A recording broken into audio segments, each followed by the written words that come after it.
Feel like you got enough to do already? I do. That's why I use Ship same-day delivery to keep up with my busy life. They know the snacks I like down to the extra creamy in my peanut butter. I can get deliveries at home, on set, or even when I'm away on vacay. And my personal shopper, Amber, she's got my back. As in, she asks them to check the back if it's not on the shelf. Shipped. Delight in every delivery. Learn more at ship.com/hi. McDonald's presents Burger Reviews by Hamburglar, the classic cheeseburger. Hamburglar? Robble, robble. He said, the patties are juicier than ever before. Ba-da-ba-ba-ba. Robble. Available at most restaurants in this area. Hey parents, Greenlight is here to take one big thing off your to-do list, teaching your kids about money. With a Greenlight debit card and money app of their own, kids and teens learn to earn, save, and invest. You can send money instantly, set flexible controls, and get real-time notifications of your kids' money activity. Set up chores and put allowance on autopilot to reward them for their hard work. Then learn about the world of money together. Get 1 month free when you sign up at greenlight.com/podcast. Have you found the keys to unlock your best trip? On a Trafalgar tour, you unlock more than just the world. We give you the keys to discover real connections and one-of-a-kind experiences. It all starts with expert itineraries where everything is taken care of. With Trafalgar, your money goes further, and so do you. Unlock your best self. Discover more at Trafalgar.com/unlock. That's TRAFALGAR.com/unlock.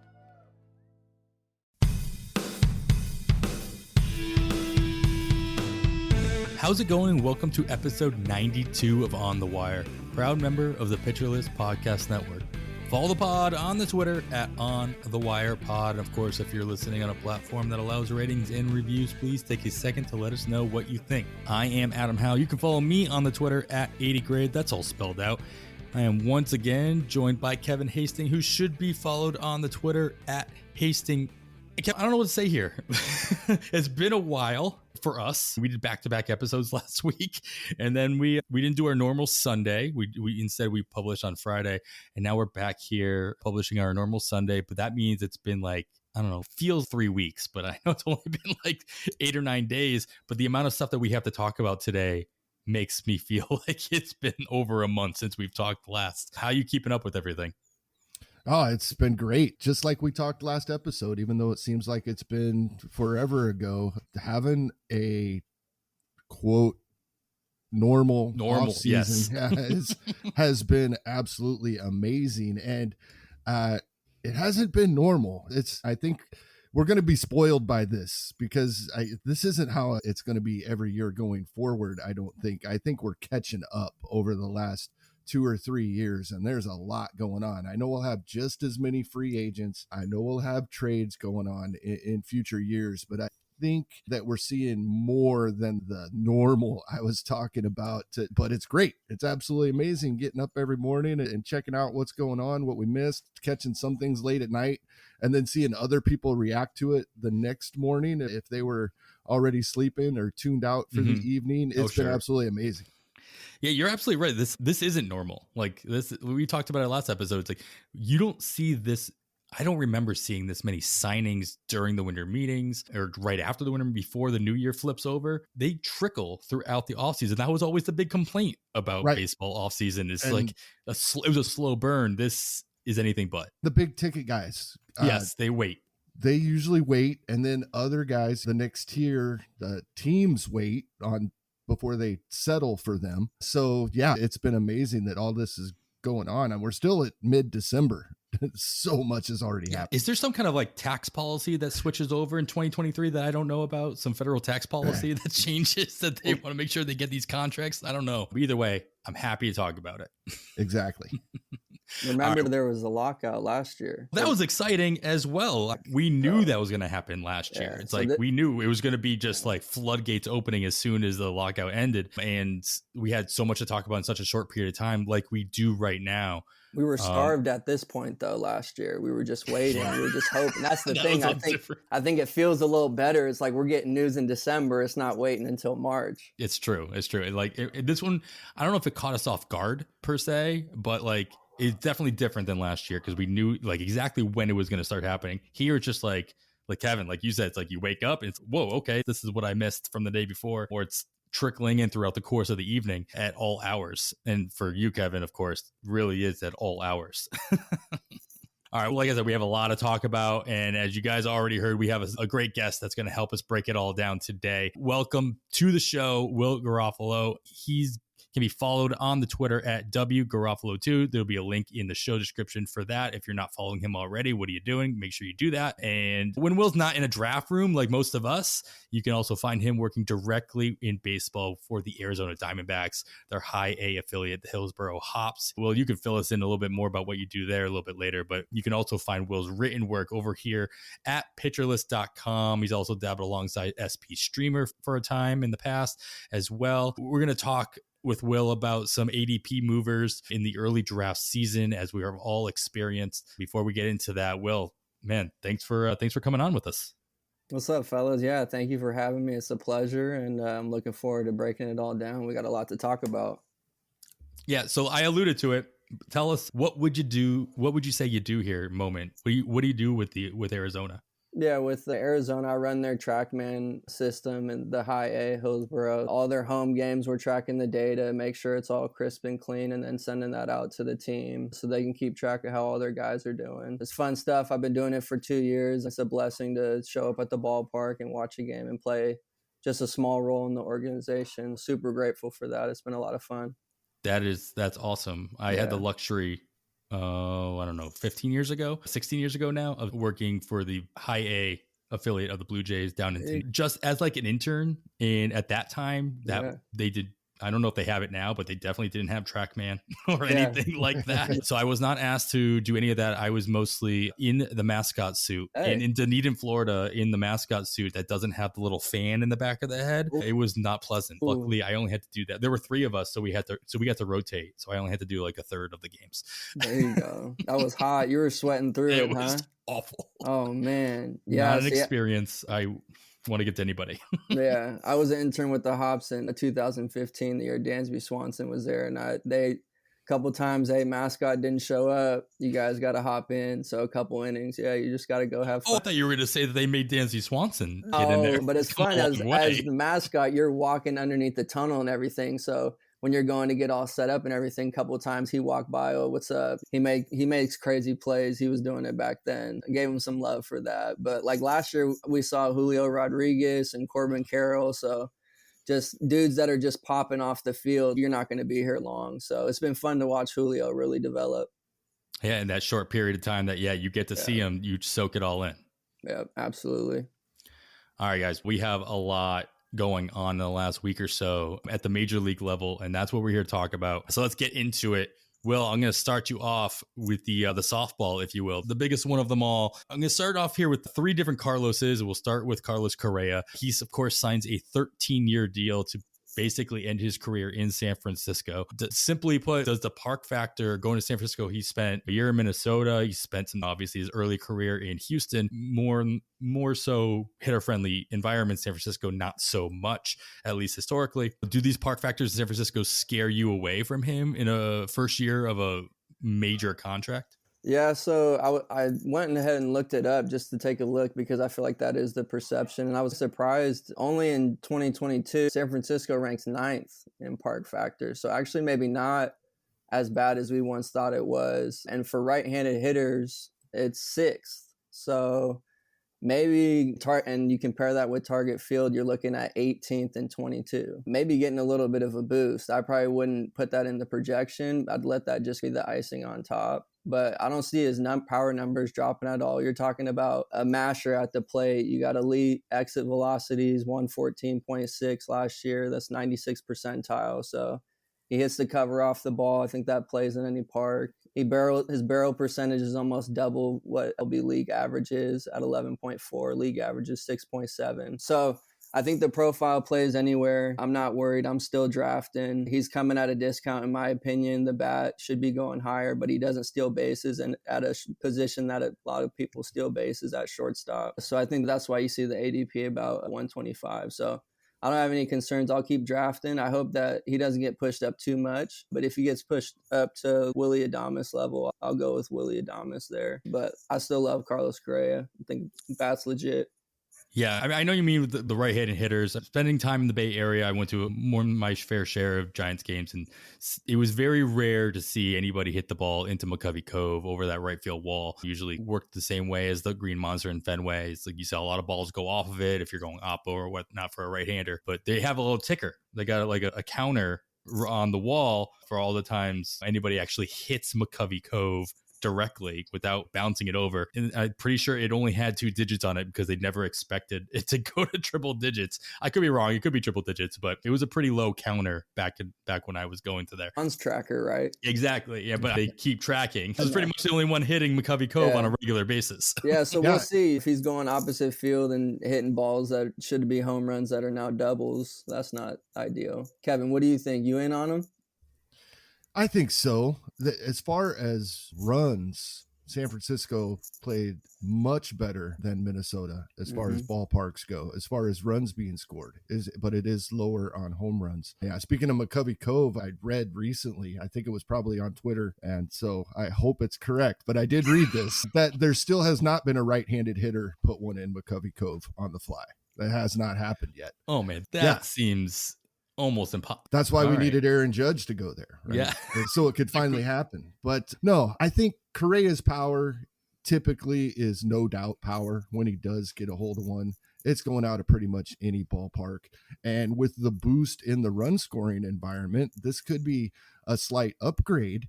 And I think if anything, I know typically these guys can sign anywhere and they get an ADP boost. But as far as landing spots for Correa, going to San Francisco isn't going to excite anybody. So the boost is going to be minimal, if not non-existent. And so and he's probably got a little bit of a boost here as far as run scoring environment, where he's going to hit in the order means more runs and more RBI. So I like this because I don't think we'll get a drop in the home runs, but he's low 20s home runs now anyway. They'll still be there, I think. Yeah, I would venture to guess that the Giants lineup gets better over the next couple of years as well, with him being a centerpiece. So I'd actually probably be more interested in Correa in a keeper or dynasty aspect. Kevin, as you were saying, like, I think that it's balanced. The fact that he signs combined with going to San Francisco, at least on the surface, they kind of balance each other out as far as valuations go. So you might actually be able to grab him, not on the cheap per se, but maybe you might be able to pry him away from a team that wasn't willing to let him go in the past. So something to consider. But Correa signing with the Giants, it has a trickle down effect, Kevin. So with his addition, where do you see the fantasy value of pretty much every other San Francisco infielder, namely the former everyday shortstop Brandon Crawford, multi-positional Thairo Estrada, eligible at second base and shortstop, and for our purposes, and then Wilmer Flores, who has triple eligibility at first, second, and third? Like, where do you see them going as far as their fantasy goes? If the Giants are going to make this move, I would expect they're probably not done. But as of today, Brandon Crawford is probably the starting third baseman. I think that's where Roster Resource has. And I don't see a lot I disagree with here when I'm looking at the Giants Roster Resource page. They still have Estrada at the top of the lineup as the starting second baseman. We know they're going to do the matchup thing with their platoon splits. So we got Jock Peterson in there versus righties and Lamont Wade Jr. And then we'll probably see Wilmer Flores and Austin Slater versus lefties. We'll have Wilmer Flores usually gets more than his just straight up platoon share because he can play all over. That probably continues. As things stand right now, I don't think a whole lot has changed, but there probably is another move or two coming here, I would think. On the surface, I agree with you, but we're going to talk about a lot of moves that have happened last week. There's not many impact players left for them to go after. Brandon Crawford at third base for the Giants this season is the way things look right now. Yeah, I mean, is there anybody, Will, have you seen anybody out there that you think makes a fit for the Giants that would push one of these guys either out or more into a strict platoon role? That's a good question. If they want to spend up for Michael Conforto, that could be interesting. But that's not really going to affect their infield per se. Right. Drury comes to mind just because he has the flexibility of playing in multiple locations. That's really the only name that I'm looking through a list that like, quote, makes sense. And I think Drury makes sense for a lot of teams at this stage of free agency, especially those that haven't really made any moves. Red Sox, just saying that I agree with. So there's always that as well. Yeah, it's interesting. When you look at their roster resource page and look at their lineup, it goes right, left, left, all the way down the lineup. And then 2 lefties on the bench and 2 righties on the bench. It looks like a giant symmetry. team. I don't want them to change anything. The symmetry is so nice. It looks like what we expect from the San Francisco Giants. Right. Like this is the team that they'll run out there. Yeah. It depends on how they feel about JD Davis, huh? They want to give him a shot, I think. You play right now, roster resource has him as a first base. I don't even think they have him as a platoon on first base. See, like I could see them I could still see them signing an outfielder and pushing Wade to first base platoon. Mm-hmm. But yeah, I think that's a good point. This does look like a Giants roster, so lineup. So we're going to get to it, but there's a first baseman out there available real cheap. We'll get to that a little bit later. Oh, no. Yeah. But we're going to save that one for the end. That's called a tease in the industry. Let's move on to a new Carlos here, guys. Actually, a pair of guys that signed, one of them named Carlos. Kevin, we got Carlos Estevez signed a 2-year deal with the Los Angeles Angels. And then Trevor May signed a 1-year deal with the Oakland Athletics, both relievers moving into a situation that they possibly could be their team's new closer. They're getting quote unquote low end closer money. I use my air quotes that nobody can see here at about $70 million per year to enter both these bullpens have kind of murky waters, gray area, if you will. So moving forward, Kevin, are you drafting either or both of these guys as their assumed team's closers? Not necessarily as assumed closers. However, I think you tweeted about Trevor May, and I agree with this 100%. This is Oakland for what he gets paid, and their young guys being arbitration eligible. They're going to get him as many saves as possible to boost his trade value, and he's gone at the deadline. So I'm pretty close on Trevor May to say, yeah, I don't know if it's draft him as a closer in Gladiator confidence quite yet, but pretty close. If you're in a pinch, I think you might be able to. He's at least going to get some saves. There's nobody that they have right now, and they're not going to bring anybody in for more than $7 million to be the guy. Even if he is not the guy, he'll get part of them. So he's close. Estevez could be as well. It's just a little murkier in my mind. Her jet was okay last year at time, actually pretty darn good at sometimes as well.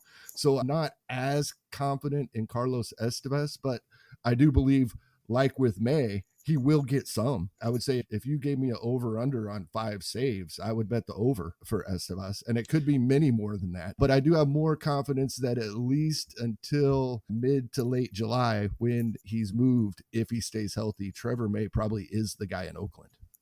Yeah, Target also arbitration eligible. So he's still in that realm. He's not a free agent until 2027. And so you got to assume every single team is looking at that. For whatever reason, saves still count toward arbitration and they count more in the arguments. So it's something that I always, when it comes to closers, especially closers that are coming in from the outside, almost always looking at the money. We know that unless teams do a weird thing and sign a guy for 4 years and then trade them the following or like halfway through the year to another contender for whatever reason, looking at you, Angels, doing that with Iglesias, the money usually dictates what role they're going to have if it's at a certain amount. Now, these guys are making $7 million a year. It's not unheard of that's not automatically closer, but it is on the higher end as far as a good chunk of their relievers are getting this year. What's your confidence, Will, on either one of these guys at least being in the strong side of the platoon, if you will, of closing games out for their respective teams at the opening? It's pretty high. I like some of the points Kevin made, starting with May. Are they really going to pay somebody more to come in there and take saves away from him? And I think they want to keep their arbitration eligible guys relatively. They might get a couple here or there. With closers, I'm looking at what's your skill like? Can you miss bats? Can you limit walks? Can you limit damage? not give up the long ball too much, Emilio Pagan. And then also looking for an opportunity. What is there someone blocking them? Kenley Jansen was the saves reaper this offseason, right? And no one wanted him to go there because he's probably going to take the saves. You look at now, there's a couple guys left that maybe they could take like a split, but starting with May in Oakland, I don't see anyone coming in. It sounds some credits due to Prospects Live on their pitching tunnel article that a couple really smart guys over there came up with. And he read that, made adjustments, helped him in season to start better than his shaky start, or to do better than his shaky start. So yeah, I'm in on May. I think that he's probably going to be the closer in Oakland. Gladiators, third closer is nice. He's probably going to jump up though. I think a lot of people are going to be in on him. And Estevez, real quick, I think a couple of things I'm looking at. Eno Sarris's, shout out him, his stuff plus metric. Estevez away from Coors grades out to around like Devin Williams territory. So obviously not the same nasty changeup, but I think it just alludes to he's got some good stuff. And take it for what they're worth, but it's just a quote from a GM in December. But he did say that they got him to compete in the back end and that the bullpen's wide open. That's a pretty good source to me. I'm going to take a little grain of salt with that at least. So I'm in on both of them, but Estevez is already getting some helium, I think. I think he's starting to hang out around like Fairbanks and Munoz. Not surprising at all. I think I also read that Estevez is looking to close. Like he wants to close as well. So he has the mentality at the very least to want to be in that role. And he got to dabble with it in Colorado a couple years ago. He was dabbling in there for a week or two, and he was one of the favorites at one point or another. So you're still in Colorado, unless your name's Daniel Bard.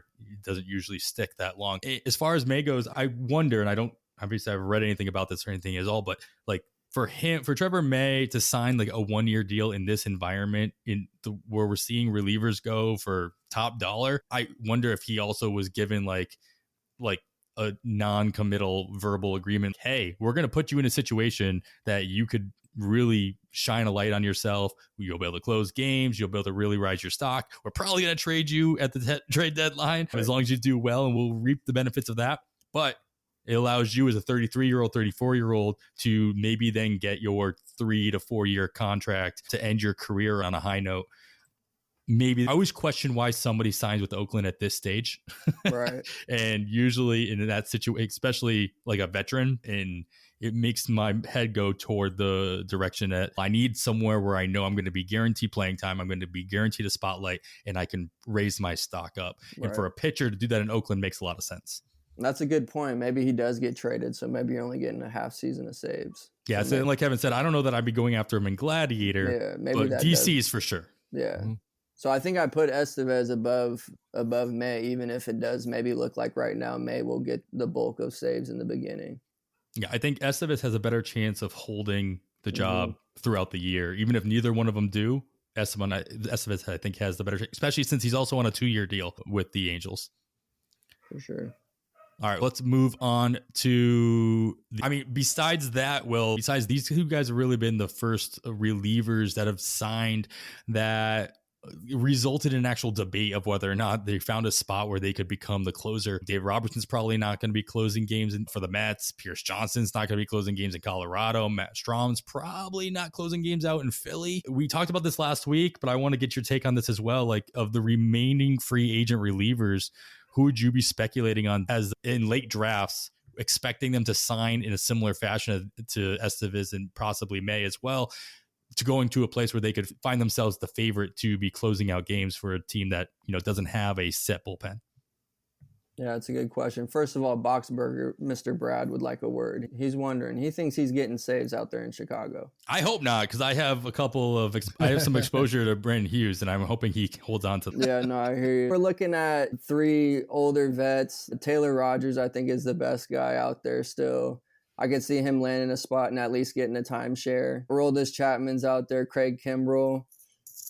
I don't know. If it's my team, I'm not doing that to myself. I guess they land somewhere. Miami seems like maybe they're up in the air. There's Floro and Tanner Scott. Arizona's kind of up in the air. But after that, it's just question marks. Like Washington could take a stab at somebody if they don't want to use Finnegan. But I know Kevin doesn't want me to say Texas with Leclerc. He's saying hands off. No one's going there. Like, I think if Taylor Rogers goes to Texas, that could be trouble. I think if Taylor Rogers goes anywhere, it's going to be trouble. Unless he goes to a team that has like an Edwin Diaz type of closer, right. I think he has a legit chance, even as a lefty, to take those situations. We heard Craig Mish talk on the Fantasy Baseball Beat podcast and their first episode talk about how he expects them to go out and get a closer type or somebody with experience to take over that role from Floro, from Scott, or at least be like the guy who can take up the most of the situation there. Chapman seems like that guy to me. He's from Miami. That's what Mish said. But those who live in Miami don't usually work out well when they sign with the Marlins. There's a lot of distractions when you're that close to home in that kind of environment. Kimbrel it doesn't really make sense anywhere, but I guess I could see a way in which Kimbrel makes his way to the Marlins as a vet and finds his way into that role there. I don't know. This is tough. Obviously, this is something we all want to be speculating on in DCs if DCs actually start happening again, because there haven't really been any DCs finishing up. And we'll get to that a little bit later in the show as well. So it's always interesting to speculate on these situations. All right. Like I said, I alluded to, there are more Carloses on the move. Carlos Rodon, he signs a 6-year deal with the Yankees. Will, what are your overarching thoughts on this landing spot for Rodon? Yeah, I think it's a good move for him. He's going to a championship club team, better run support than last year in San Francisco. What we know about him, we know he's going to strike people out, right? 26% K minus walk ratio last year. The win potential, I know wins are fickle, but I still pay attention to him. I don't think you can just discredit it and go into New York. That's good for me. The stuff is overpowering. I don't see it hurting the ratios. Again, talking park factors, Kevin, good call out that was on the runs earlier. But Chris Clegg mentioned that Oracle Park's better for right-handers than Yankee Stadium. So the Yankee Stadium issue is that short porch and right. And Rodon doesn't give up barrels to lefties, pulled barrels for sure. I think he said 2 last year and 4 total pulled fly balls. And he's nasty to lefties. So I think, and then you got the shift coming in also where I think that also helps him because lefties I don't think are getting a boost against him. So I think it's a great move. I don't know if it should be a concern, but the shoulder still worries me. What happened at the end of his tenure in Chicago? Like they just decided not to tender him. I thought that was so weird. I thought he was not healthy then. And then he comes and posts 178 innings, the most innings he's ever thrown. His max before that was like around 160 in 2016. So it's been a while. So the only problem with him, I definitely love the pitcher. He's definitely still SP1 for me. The only issue is I'm usually taking bats when he's going because someone loves the strikeouts and usually jumps him. So like a Julio Urias is the one who's left for me after I'm taking my bats, and I might even have to sprinkle in a closer depending on what the format is. Love the pitcher. I don't think you need 200 innings anymore, especially from someone who's striking out at his percent. Yeah, I think it's a great move for him. He ended up going in the middle of the 5th round in this Gladiator I'm currently in, but it's also a 4-hour Gladiator, so that might have happened, I don't know, 3 weeks ago.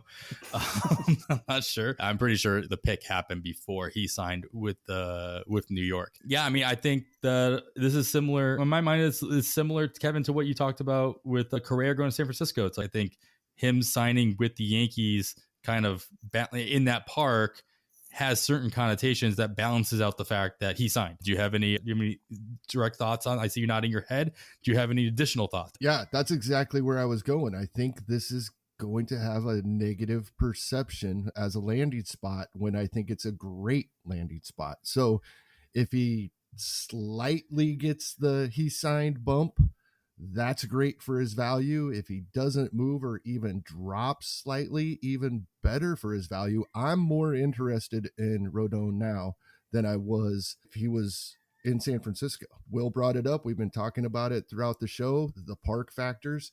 Lefties don't hit him. We're not worried about left-handed hitters off Carlos Rodon anywhere. Doesn't matter what the ballpark is. And right-handed hitters in New York, the Yankee Stadium is mid-pack for home runs and park factors for right-handed hitters. And that's with a 30 home run boost from a guy named Aaron Judge this season.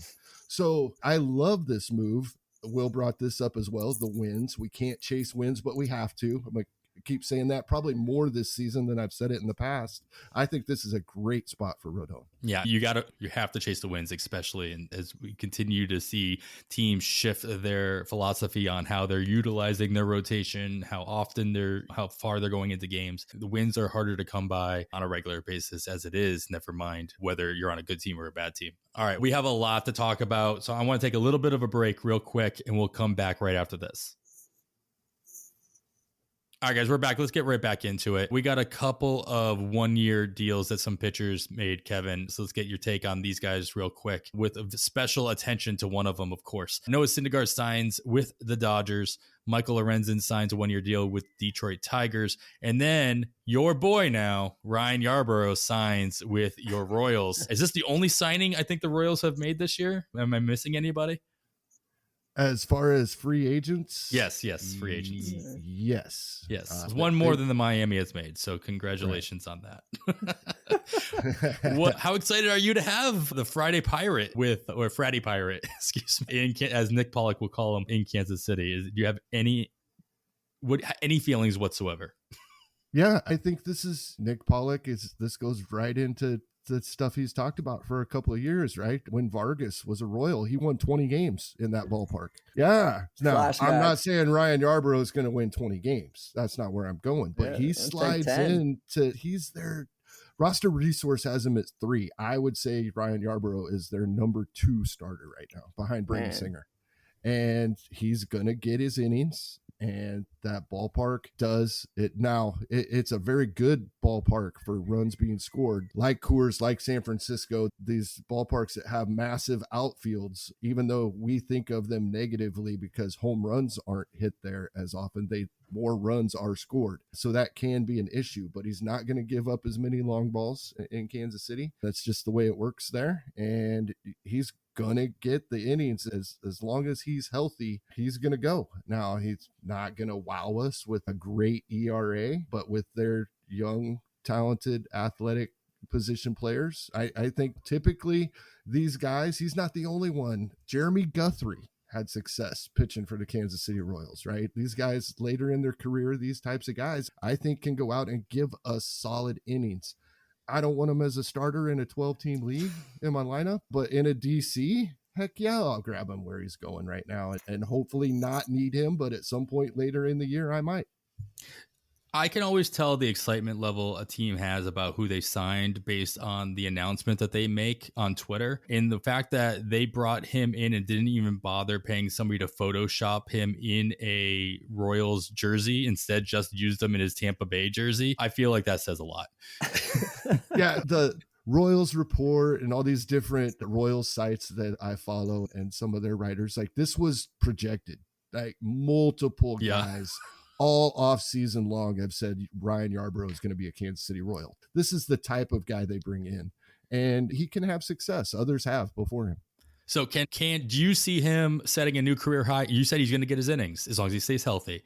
His career high in a single season is 155. It's what he hit in 2021 when he started 21 games, came in relief 9 times for Tampa Bay. Do you see him eclipsing that this year? Yes. All right. Ooh, I'm all in for that then. Yeah. The K rate, he's going to have he's going to be a starter out of the gate. Yeah. And he's going to stay a starter as long as he doesn't blow up. Yeah, that's what can he hold up? That's what I'm thinking. But it's possible. I'm in for that then. 38th, 39th round. But he'll probably move up, what would you say, a couple rounds now that he's signed? Or do you think that now that he's just on the... He might move up a little bit because he signed, but I don't think there was much doubt he was going to sign. Right. And while going to the Royals doesn't excite anybody, like I said, some of these veteran pitchers in the past, it's worked out really well when they go to Kansas City. Zach Greinke doesn't strike anybody out anymore. My 11-year-old daughter can get a hit off of him, but or not strike out against him, but he had a good year. And that's a lot about Kauffman Stadium and the Royals defense. So I like it when a decent veteran pitcher comes to Kansas City. Yeah. I think he will move up because he found a spot where his role. You know what his role is going to be. If he signed with somewhere where you weren't sure if he was going to be a starter or a reliever or some kind of mix or long man or whatever, I think it would be a little bit murkier. He might even have moved down in drafts. But now that you have a little bit less risk in the fact that he's going to get those innings, Kevin, as Right. you're saying. I can see him being somebody that people stretch out for a little bit more often. Michael Lorenzen's did that when he signed with the Angels. He specifically signed with the Angels because he said he was guaranteed a rotation spot when that was last year, I think. And that pushed him up a little bit on draft boards. Now he signs with Detroit. Will, like, do you see that being the situation? Is he going to be guaranteed like a spot in their rotation there, or is he still murky there? What do you think? Yeah, no, I think he's got a rotation spot. Tigers have had some weird stuff going on with their organization. A lot of injuries in their pitchers. You got Torkelson and Green coming up last year and year before not looking what we were promised. So they got a new regime in there now. Scott Harris is taking over. He came from San Francisco.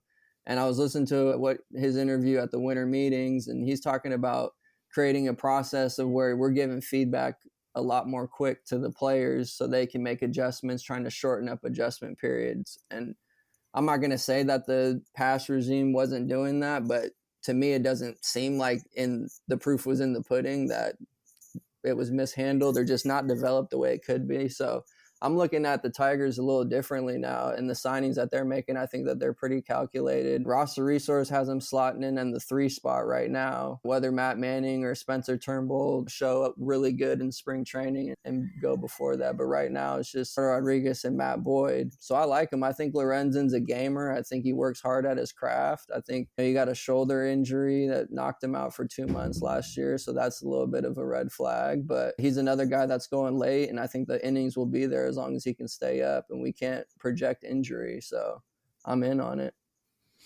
All right. And then the third leg of this stool here is, of course, Thor signing with the Dodgers. And presumably this will be the first time he's actually pitched for a team that has a positive narrative revolving around their pitching development and coaching. Not to say anything against the Mets and the Angels and and the Phillies, but it is what it is.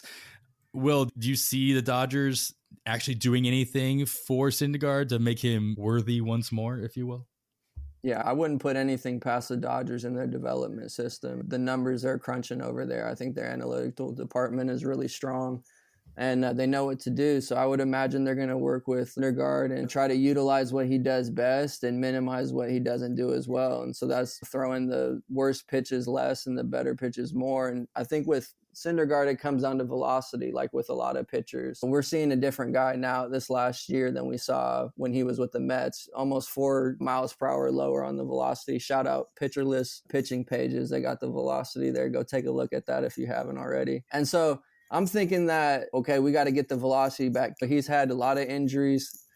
I see on Twitter, Tread Athletics, who's worked with pitchers before, worked with Clay Holmes, worked with Mitch Keller.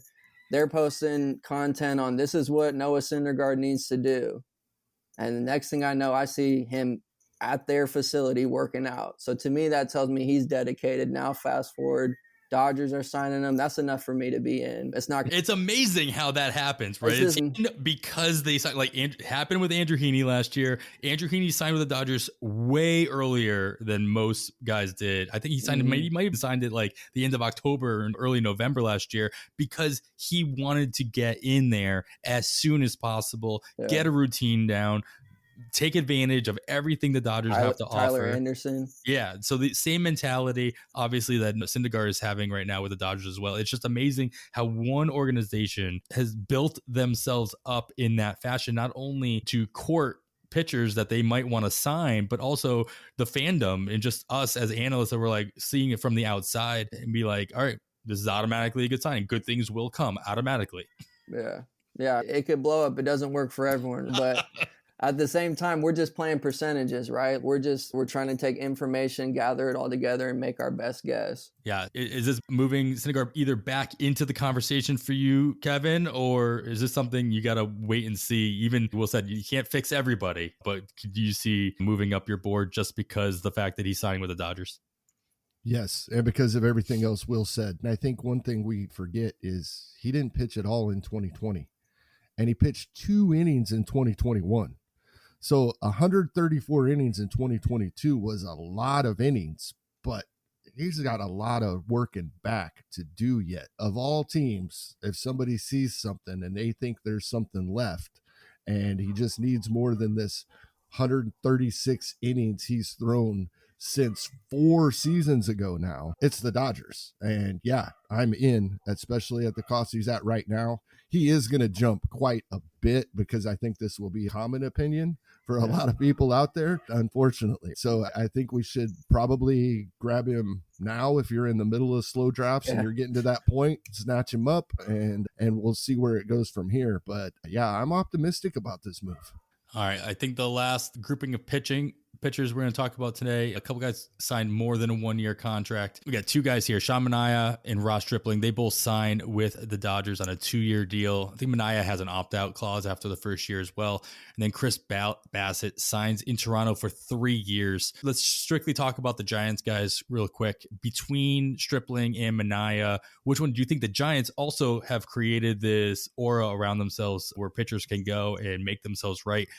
Which one of these guys can the Giants do the most with? Yeah, it's a good question. I think maybe there's more room with Manaea just because for me, he feels like a very volatile pitcher. Like you don't really know what you're going to get. And I think the velocity isn't there. You're relying on the secondaries being good. And sometimes the control is just not there. If they can tighten that up, maybe they got something there. But me personally, I'm a Stripling guy. I like getting those ratios late. You're talking probably a sub-4 whip. Or a sub-4 ERA and a 1-2. I hope so. Yeah, I hope it's a sub-4 whip. Yeah, hey, just making sure you're awake over there. Yeah, man. I appreciate making that. Sure you're awake. Yeah, and a 1-2 whip. So that's good for me. Like I said, I like really protecting my ratio. So if I can get a guy, what's it around ADP 300, 320, the innings maybe aren't there if he probably can't hold up. But if I can get like 140, I think it's quality. So then if he's hurt, then I can just fill in someone else. There'll be injuries. Yeah, Stripling for me, if I had to pick, plant my flag with the guy. All right, sounds good. Hopefully both these guys can make a name for themselves. And especially on Manaea's case, he can do it earlier rather than later since he has that opt-out and he can bet on himself and go out and get that longer-term deal that I'm sure he would love to have. Kevin, the third one on here is Chris Bassitt. Maybe possibly you'd consider like the number 3 pitcher on the board, goes to Toronto, signs just a 3-year deal, which I think surprised a lot of people, myself included. Thought he might get a 4-year deal or even a 5-year deal, especially since he had the qualifying offer attached to him. Thought that Toronto would be more willing to invest a little bit more time if they're going to give up that draft pick. But 3 years in Toronto is what he's going to get. Is the fact that he's going to Toronto moving the needle for you, or is this just a lateral move? I guess lateral. We talked about this 2 or 3 weeks ago with Bassitt. I said I didn't really care a whole lot about where he landed because it would be a good team because we're chasing wins. And I didn't think he would end up in any of the spots that terrify us when we're putting a starting pitcher into our weekly lineup. And Toronto's one of those places. I think Toronto got a stigma as a huge home run park a few years ago, but that was when they had Bautista and Double E hitting 40 apiece at the same time. And it's been mid-pack all along. It still is mid-pack for as far as home runs are concerned. And yeah, I think the landing spot's just fine. But like we talked about a while back, unless he ended up in just a horrible spot, which we didn't think would happen, I was fine with pretty much anywhere he landed. You're right. It has a narrative of being a hitter-friendly park. I guess that would have been in the AL East. But the fact that we have a more balanced schedule now, that obviously will play a little bit of a factor in the fact that he's not going to play in Yankee Stadium or in Fenway Park as often. He might still get a start or 2 throughout the course of the season, but they're not playing each other like 19 times throughout the course of the season anymore. I don't remember what that number is now, but I know it is not completely even. They still play their division a couple more times than the rest of the league, but it's not that into 20 games per season as well. It's still 13. I think 13, this is getting way overblown. I really do. So get the soapbox out. A pitcher is going to face a team approximately 1 time less if they're in their division, possibly 2. And if that happens to be okay, I'm not facing the Pirates this time out, but later in the year, I'm going to face the Rockies on the road instead. I think there's going to be just as much good from this as bad, and it's pretty much a wash. And especially if you're using projections, you shouldn't be considering it at all because the projections will already build it in. Sure. That's one thing we can be 100% certain that the schedule, as opposed to last year's, is already figured in all of the projection systems. Especially, I know Derek Carty said for sure, like it has the ballpark the scheduled in, projected to over the season with their schedule. It may not end up being exact. There's a rain out and they get shuffled to a series, but this is one thing that I think is getting completely overblown, and I don't care about it one bit. The schedule. I did not plan this, by the way. I'm not trying to set Kevin up with that comment, but I appreciate the insight. Yeah. All right. Tell me if I'm thinking about this a little bit too much. Either one of you guys, like, is the fact that Bassitt had a 48% ground ball rate last year, is that concerning going to Toronto with the turf and with the not questionable defense, but defense in and of itself always going to be in question? Is that not a ground ball pitchers having balls hit really hard on the ground, on the turf is going to be something I think about? I think that's where everybody's going to go, but the culprit is going to be no shift. Not no shift. That's another. That's on top of it, really. Wrong. Yeah. That's another thing we're talking about wrong. There's still going to be a lot of shifting, just not to the extent there was shifting. It's still going to occur, but I think that will have more to do with it than these are Major League Baseball players playing. Yes, some are better at defense than others. They're still Major League Baseball players playing defense. So I think that gets overblown as well. We've talked about it with the Mets in the past when pitchers went there a couple of years ago, and statistically they had the worst defense in the league. Still a Major League Baseball team out there playing defense. So there is something there, but I don't think it's enough of a difference to really put a lot of stock in. And I could be wrong, but that's the way I feel about it. I think it's one of these things that gets way overblown. And it's one of these things that nobody will really know until at least early April. Yeah. I think you might see a little bit of regression, but I don't think it'll be super noticeable. I think Bassitt will still be a legit arm. Nothing that's really affecting where you're drafting him, Will, is what I'm taking it. Right. Yeah. All right. Let's move away. Let's mix and match. We got a trade that involved hitters and pitchers. Kevin, finally, we've been talking about it since probably our first offseason episode. Sean Murphy is no longer with the A's. He gets moved to Atlanta. William Contreras heads to Milwaukee. Manny Pena and Esteury Ruiz and Kyle Muller goes to Oakland from Milwaukee and Atlanta. Let's focus here on what the A's got here. There's been a lot of talk about this trade and a lot of these players. I want to first focus your thoughts on the A's return, regardless of if you feel they got enough out of Sean Murphy or what have you. Did the presumed addition of their rotation in Kyle Muller and a new younger speedster, Esteury Ruiz, who could spend time at second base or at center field, or I think Roster Resource has them as a starting center fielder right now, possibly mixing match between both as they're needed. Due to the just pure extra volume that they should both be getting, how's your interest evolved on either one of these guys now that they're in Oakland? In fab leagues, not much at all. Still, I don't have much interest. I'll definitely keep an eye on them in draft champions or other variations of 50-round draft and hold leagues. I'm much more interested in both of these guys because they're going to get the playing time, at least to start out. They're going to have to be, and this just sounds crazy when we're already talking about the Oakland Athletics, but they're going to have to be absolutely horrible to lose their playing time.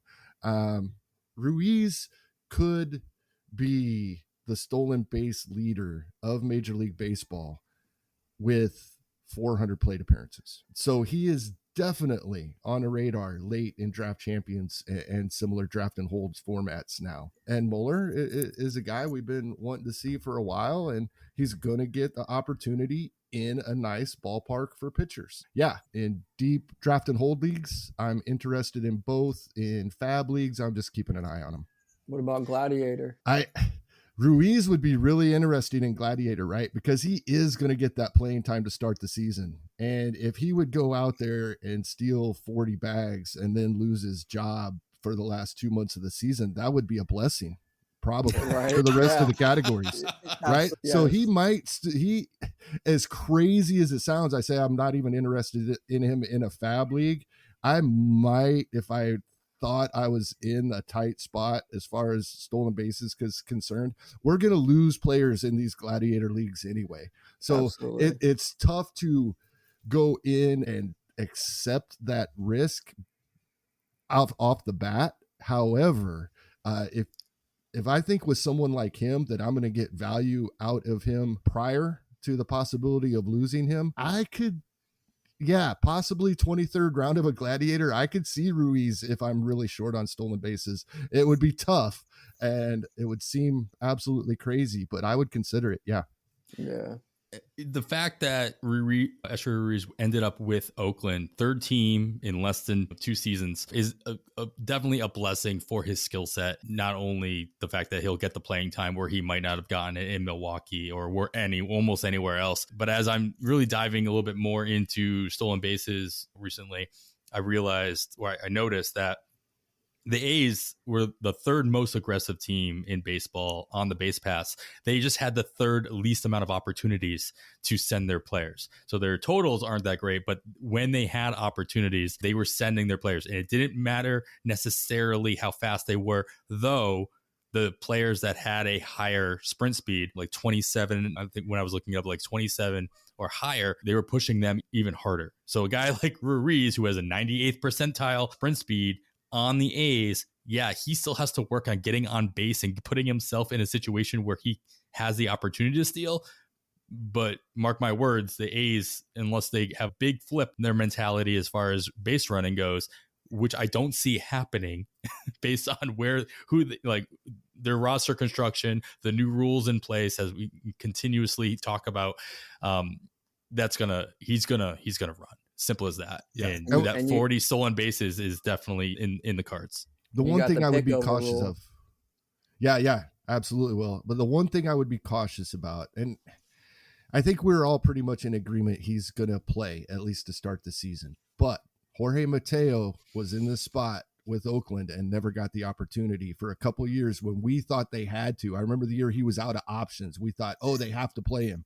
They traded him instead. But he sat on the bench for a while before they traded him. They didn't play him. But I think we're fairly confident in that Ruiz will play, but there is that possibility. That's true. But they traded for Ruiz. They had Mateo in their system for years. So they probably just soured on him. And they're like, hey, we don't like you anymore. Teams do that. All right, let's see the other flip side of this. Will, I'm going to kick off a whole bunch of catcher talk here, but I'm not going to have you talk about Sean Murphy. I'm not going to talk about William Contreras. I think know who they are and where they're going. And a lot of people have talked about them already. If you want to mention them, feel free. But my question is, Manny Pena, he goes to Oakland. He slots in as their starter behind the plate. Does he become a fantasy C2 candidate now that he has that kind of role with the A's? I don't think so. They could play Shea Langoliers at DH and let Manny Pena play catcher, but I think it's going to be Shea mostly, and then Manny just backing up, really. I'm looking other places for my C2. If he's my C2, I'm in trouble. I've made a mistake, so try to stay out of that territory. But I would buy William Contreras for sure. I think the move to Milwaukee should be clear playing time. There's some talk of, I know the home run to fly ball rate's crazy, but we don't need that type of production. No one expects that, but it'll mellow out. But I think it's a legit bat still. And the defense is not super great, but they do have some history with working with catchers and improving their defense with Narvaez, and Yasmani Grandal worked over there too. So I think that there might be some stuff there. I think they're going to give him all the chance in the world to be a catcher one. So I'd be buying William. All right. So you heard Will say it. If you have Manny Pena in your starting catching spot, you've made some bad life decisions. All right. We got, like I said, we got a couple other catchers signed. So let's hit on those. You mentioned Omar Narvaez. He signs with the Mets. Mike Zunino signs with Cleveland, and Christian Vasquez signs with Minnesota. So in theory, each of these three guys should and could become their team's primary catcher, at least to start the season. Which situation of these three do you like the most, or more so, to return actual value, fantasy value, as a potential C2 in this situation? Yeah, I love Christian Vasquez. I think he's the easy call here. I like Ryan Jeffers' barrel percentage a little bit, but there's not much else there. So I think that it's Vasquez roll 100%. And to get that batting average that late from your C2, I think is a good way to go. Then I like going catcher early. So the batting average isn't going to kill me there. And then if I can get Vasquez as my C2, I think you did a good job. And he's going to chip in about 10 home runs. I think decent RBI run production for a catcher. He's going to sprinkle in a couple steals for you too. So I think that easy call for me. I hope Bo Naylor still gets some run, but maybe he's got to spend some time in AAA. It would be weird if he was just the backup and Zunino got most of the run. So I don't know what's going to happen there. I guess we'll see. Yeah, I'm with you on Bo Naylor. I would like to see Bo Naylor get some at-bats, especially since I made the mistake of drafting him in a Gladiator league as well. No, not a mistake. Happy mistake. As long as it's like, Kevin, like you were saying with Ruiz, even if Naylor doesn't start off with the at-bats at the beginning of the season, if he gets the volume in the second half and in a catcher position, 10 homers, 10 steals. I'll take it. Boom. I'll take it. Yeah, that's going to be interesting in Gladiators. Guys sitting there and they could help out later. I think everybody's operating under the assumption that we're going to only lose players as the season goes on, but there are a few that are being drafted that we may gain as the season goes on. That's yeah, true. and not just prospects, but players that change their role. So we'll see how that works out. Kevin, with Vasquez going into Minnesota, he obviously takes the place former Yankee Gary Sanchez. He's still a free agent. He still has catcher eligibility in NFBC and in most platforms. Should he find a place to actually catch? And do you actually want him to? Because he's still got the catcher eligibility, whether he signs on somewhere as a DH or as a backup catcher with extra availability. Is there anywhere that he could actually retain fantasy value that he could sign with? He's going to retain it for this season anyway. I don't think he's going to be a primary catcher most anywhere, and I don't think he's going to be anywhere near a full-time DH with a 200 batting average, but I think he probably lands somewhere as the second catcher and may get 300 plate appearances, maybe push the 400 that a lot of guys get, and that's about all he had last season. I guess it was a little over 400 at-bats last season and 16 home runs. He's still the 23rd catcher off the board in draft champions leagues over the past month. I'm not touching him there. The guys that Will's talking about, if he's my catcher too, I'm in trouble. I'd probably rather have than Gary Sanchez right now. Yeah, unless you went really heavy on catchers early and you grabbed him as your C3 just while other teams are still getting their C2s. Yeah, he's more likely everybody's C2 in that scenario as the 23rd off the board. All right, more power to you. You have a lot more faith in him than I do. So anybody listening who has made that decision, please let us know. Maybe they. By the way, I love Mike Zunino in Cleveland, by the way. I think that's I think it's right along the lines, fits perfect with Josh Bell going there. They have their young core plus Jose Ramirez, and bringing in some of these guys that may not hit for the best batting average, but Zunino can play good defense and they can hit the ball out of the ballpark. And that's what Cleveland needed. I think they only had 127 home runs in 2022. So additions like this, I think, will help. And I hate to say it, being a fan of another AL Central team, but that Cleveland lineup is starting to look really tough to me. Yeah. So do you think Bo Naylor is going to be starting AAA? You think that's what I this do? move means? I think he's going to play every day to start the season. Oh, you just broke so many people's hearts right now. They're in the grocery store walking their dog, and they're like, Bo Naylor's not a good... What? Kevin, no! Yeah, I've had Cleveland fans. I've had a couple people, Dave McDonald specifically, on Twitter, throw some cold water on my Bo Naylor love as well, along with Chad Young as well. So shout out to those guys for putting me in my place on Twitter. And if you guys read any of those tweets, you're already aware. Bo Naylor was never going to be the starting catcher on opening day, and obviously the Zunino signing puts the nail in that coffin. All right, let's. I think it's enough catcher talk. Let's move on to Baltimore. Kevin, we have Adam Frazier. He signs a 1-year deal with the Baltimore Orioles at $8 million. Does that give him the chance to play every day at second base for Baltimore? Do you see him as simply a depth piece for the Orioles and someone that can fill in at second base, maybe corner outfield, and potentially get traded at the deadline? I know $8 million isn't a whole lot of money anymore, and I know Baltimore is ahead of schedule on their rebuild, but I don't think Baltimore is the type of team that gives $8 million to somebody they don't think is going to get a majority of the playing time. He could be a platoon bat. That's where roster resource has him now. I'd say the strong side of a platoon is probably the minimum. Unfortunately, he could be at the bottom of that order. We talk about this with bad teams. I'm not saying Baltimore's a bad team anymore. As of right now, the way the lineup looks, I love Ramon Urias, Kyle Stowers, Austin Hayes, Adam Frazier. That would be the bottom four of their lineup. That's better than we typically see when we're talking about the bottom of lineups for bad teams.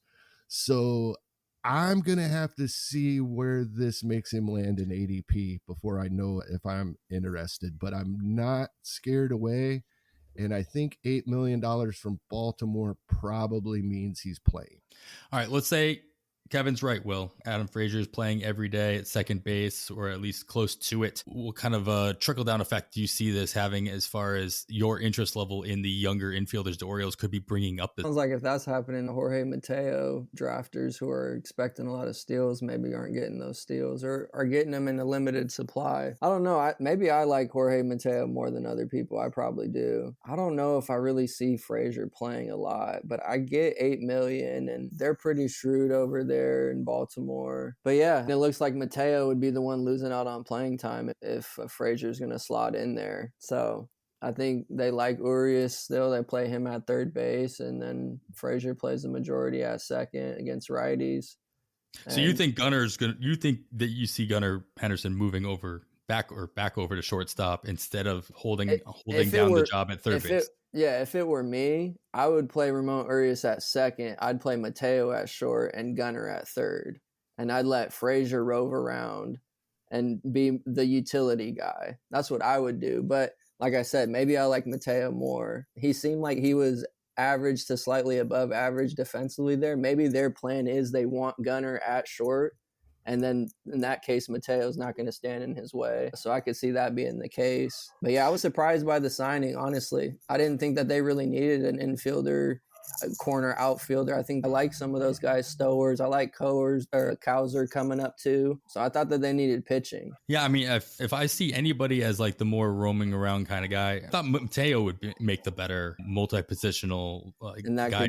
Playing the outfield, he can play pretty much every infield position. Maybe not some of them very well, but he can still, he can be serviceable. He was doing that for a while as well. He had a lot of positions eligible in most fantasy formats. Before he started losing them, he's playing more time at shortstop. But yeah, with Urias kind of he didn't play a lot of shortstop last year, but he played plenty of it in 2021. We'll see how that works out. I'm more curious to see the Joey Ortizes and the Connor Norbys coming up through the system and how this kind of pushes those guys back, if at all, or if they're going to need more of an injury roadmap rather than they're probably not competing for an opening day role now at this point. Yeah. Go ahead. I hope people think Mateo is going to lose playing time because I may not be as high on him as Will is, but I'm interested in Mateo, but definitely not at his min pick in the past month at DC's. He went in the 6th round, pick 87. Yeah. I can't do There's that. no way. Now that's almost 100 picks ahead of his average, but even at his max 225, that's still 15th round of a 15-team league.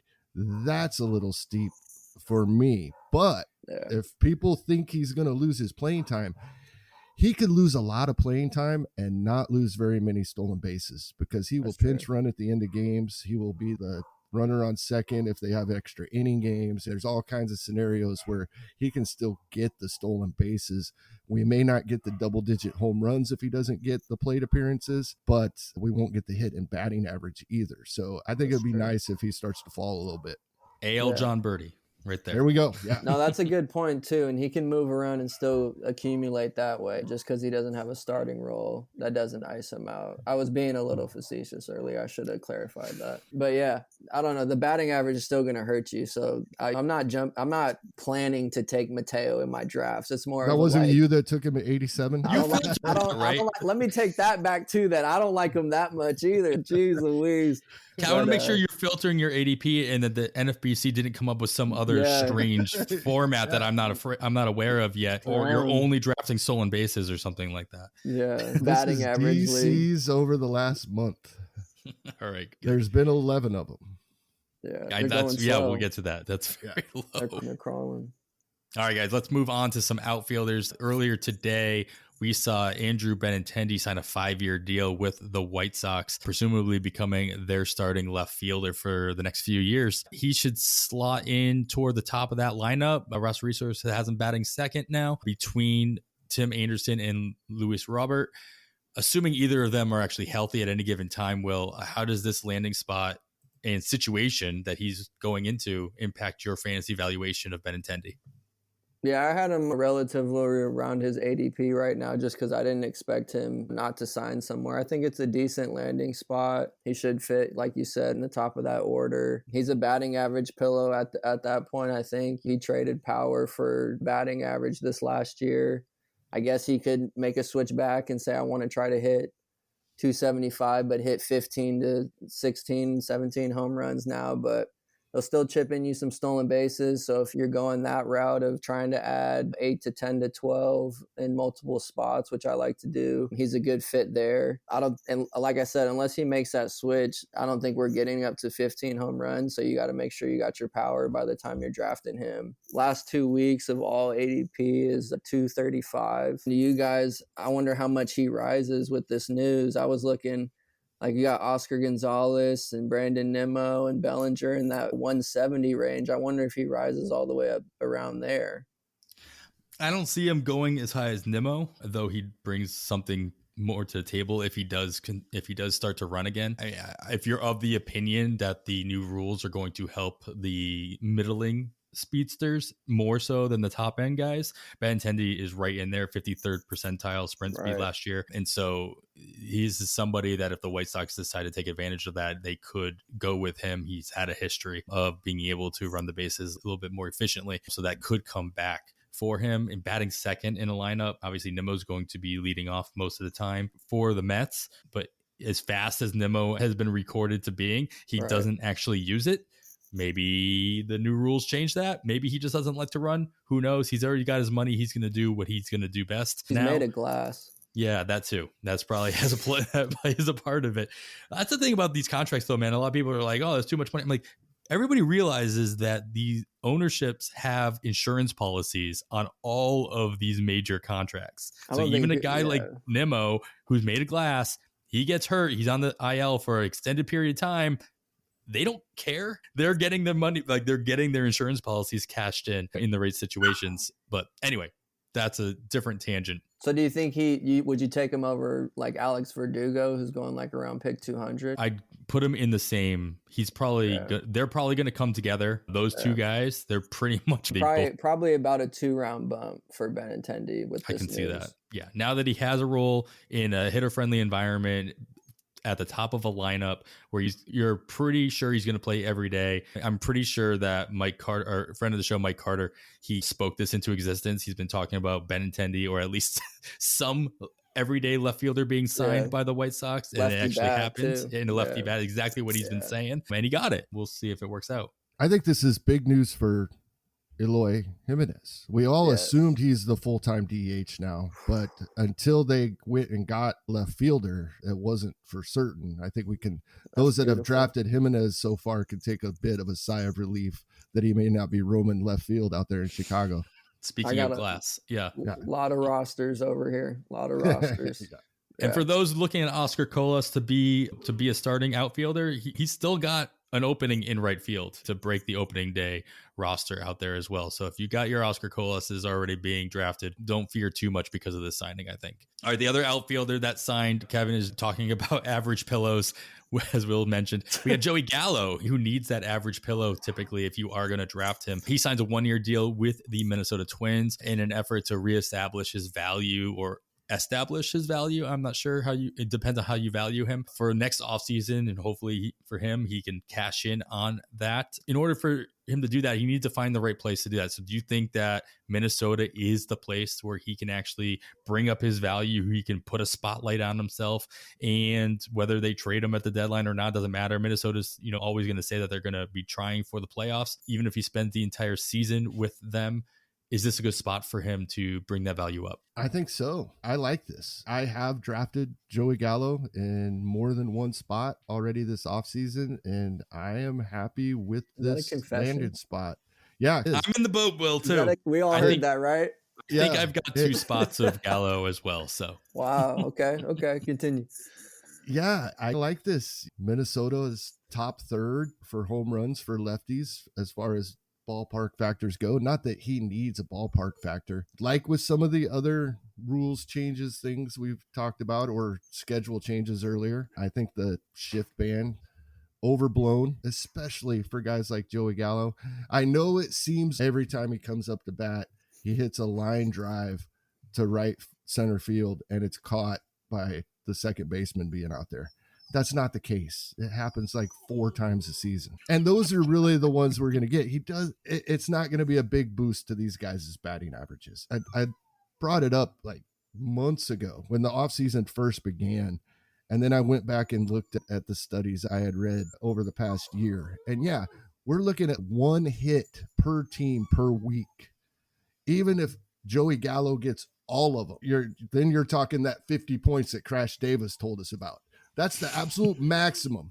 That's if one guy gets every hit that an entire team is going to get with the shift rules changes. It's not going to happen. It's not going to be that big a deal, especially if we start seeing these left fielders moving over to right center field, which I don't think we're going to see a whole lot of. It's a huge risk, because then if they do go the other way, we're talking at least a triple, maybe an inside the park home run. Yeah. But I heard Steve Phillips on with Ariel Cohen on to Beat the Shift this week. And Steve Phillips said, but I guarantee the Tampa Bay Rays are going to try it. It was great. That's awesome. Yeah. Someone with a really athletic, really fast third baseman might do that on a regular basis. And just tell him, sprint back to the wall, get that ball, get it back in. Yeah. But I think Joey Gallo had a down year, even for him. And he does make better contact than he made over the last season. Moved around a couple times. I think this is a great spot. I think he's at minimum strong side of a platoon. Give me his 400 plate appearances. In 400 plate appearances, he give us 25 home runs. Will, from your reaction earlier, you are in disagreement here. So please, let's hear your thoughts on Joey Gallo. Kevin's a smart guy. I don't know. You got a couple rosters too. I don't know if I can do it.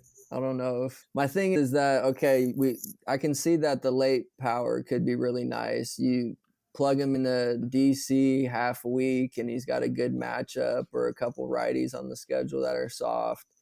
My thing is where he's going right now. I think he's around pick 500. And so you look at who else is going. I like Sal Frelick more than Joey Gallo. I like Harold Ramirez more. I probably like Josh Outman more. Maybe even Akil Baddoo more. So I think with the signing, he's going to move up, I would think. So then he'll be above all those guys. So I just think I'm going to go a different direction. Just the batting average makes me nervous. I think it does sink you. I think, like I said, if it's a DC and you're curating, how much you're using, but that's easier said than done. It feels like there's other options, but maybe we're sitting here in the next year and you guys are telling me, haha, because he hit 32 home runs for the Twins. Hey, just pair him with new teammate Luis Ariz, and you have two serviceable and Benintendi and a couple other guys. And maybe we're back to if you pair, it's the Gallo pillow, right? If you have Gallo with on a rise who gives you no power, and he gives you the runs and he gives you the average. Gallo gives you the power, and maybe he chips in next year like 5 or 7 bags as well because he's not. Oh, now you're sweet talking me. Now you're sweet talking me. All right. Hey, you give me 7 stolen bases, I'm in. No. I think I'm not certain on this. I it's think time it was for my Kevin first to debunk Gladiator. the stolen bases. This is a horrible confession. All right, here we go. I think it was my first Gladiator, but I'm not certain about that. But when outfield dried up, I decided I had enough of a batting average cushion. I was really strong in batting average that for my 4 and 5 outfielders, I went Gallo and Bubba Thompson. Yes, you did, because I was mad you picked Bubba Thompson. Wow. Kevin, I cannot believe I'm not going to be able to repeat that to anybody. I can't even say that I heard that. That's wild. All right. I can't wait to see how that team does. Me either. That's the beauty of the Gladiator. You don't have to. You can just wait until October and then check it out. All right, let's go. We got the last thing that kind of broke today, or a mix of like yesterday and today. The Boston Red Sox, they had some DFAs go out. They DFA'd prospect, and I use that in quotations as well, Jeter Downs, who of course was part of the Mookie Betts trade with the Los Angeles Dodgers. They also DFA'd earlier today, as we're recording this on Friday, first baseman Eric Hosmer, who they are paying $0 to anyway, and they still DFA'd him. Will, do you see this? Do you see either one of these guys? And Jeter Downs has not looked good as a prospect, at least in the last year and a half or so. They've obviously soured on him, needed to open up a 40-man roster spot. Same thing with Hosmer. Do you see either one of these guys becoming fantasy viable once again with a new team? There's always a chance, but I would be surprised. So I'm not betting on it. Jeter Downs, it looks like he forgot how to hit, or just simply can't hit advanced minor league pitching. So I can't imagine what he would look like against the Jacob deGroms and Shane McClanahans. Like, he might just be a flame out, but there's always a chance. Like, what I look for with these guys is who picks them up, who's willing to take a chance on these guys, who sees something that maybe they can work with. Hosmer, I think, what are you getting? Maybe a little bit of batting average, but we're not playing in ground ball leagues. So I think we got to leave him for those leagues. So I think it's just 2 passes for me. Kevin can tell me maybe there's something there. Hosmer is the one I alluded to that could get picked up by the A's. Yeah. Shout out to Carlos Marcano, who is really fearing that situation happening for his A's. They got to let Ryan Noda play. They got to let him just play. Come on now. Don't block him. They can't. I mean, he Rule 5. He's at least going to be on the roster. I know. I don't want to see him tossed on the bench and then we don't even know what we really have. I want to see him get full run, but we'll see. Yeah, Hosmer is a curious situation. I put this out on Twitter too. I feel like I'm more confused now after some of the answers I got. But he has a no trade. That sounds accurate. Yeah, he has a no trade clause. It got activated once he got traded from San Diego to Boston, and now that he's DFA'd, obviously a team can figure out a trade for him, knowing that San Diego's picking up the whole tab of his contract. But he has the no trade clause, so can he utilize the no trade clause to basically force himself to become a free agent and then get his pick of where he wants to go? Or does a claim of a DFA not the same thing as a trade? If somebody claims him and they don't actually make a trade and they just take him, can he block that? I don't think by the time this comes out, we'll have an answer, because he'll have cleared the waivers. We'll find out where he ends up, or if he becomes a free agent. But it's something I've been thinking about today that I can't wait for this episode to come out, so I'll have an answer for that finally. But Hosmer leaves. He was slated to be the DH in Boston, but he's a first baseman by trade. And yes, I laugh at that because it's ridiculous as a Red Sox fan. A lot of things this offseason have been ridiculous in that realm. Kevin, this means Tristan Casas is having everyday plate appearances for my Red Sox. Are you quicker with the trigger on him, or you think that they're going to make another move, or they're going to still find a way to share time with Casas? That depends, Adam, and I'm going to defer to you a little bit here. That depends on if we believe Chaim Bloom. I don't believe anything any GM you can't say that name us around there, these parts right now, Kevin. But this seems like a situation where I don't know if there is a reason he would say this if this wasn't the case. And this is his quote: "Our roster isn't complete yet, but as we build our club, we feel it's important to give Tristan a clear lane. and that carrying 2 left-handed hitting first basemen would leave us short in other areas. I don't see why they would say that. Now, if a great opportunity came up and somebody was available with the money they want to spend, as we've seen this offseason, that's not happening. Contracts are high and years are high for these contracts.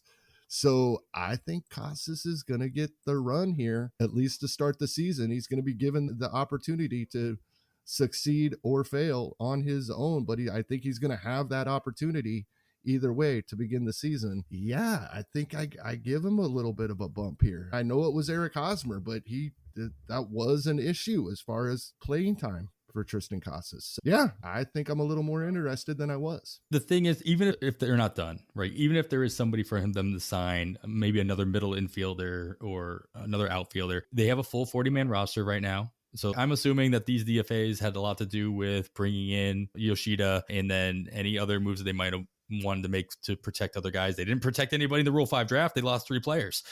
So that wasn't the reason for this. I mean, it came long after that. But they've got, obviously, they still have Bobby Dahlbeck on the roster. They have Tristan Casas. So they have 2 guys who can play first base, do play first base, and obviously a righty and a lefty. So that is a nice mix and match right there.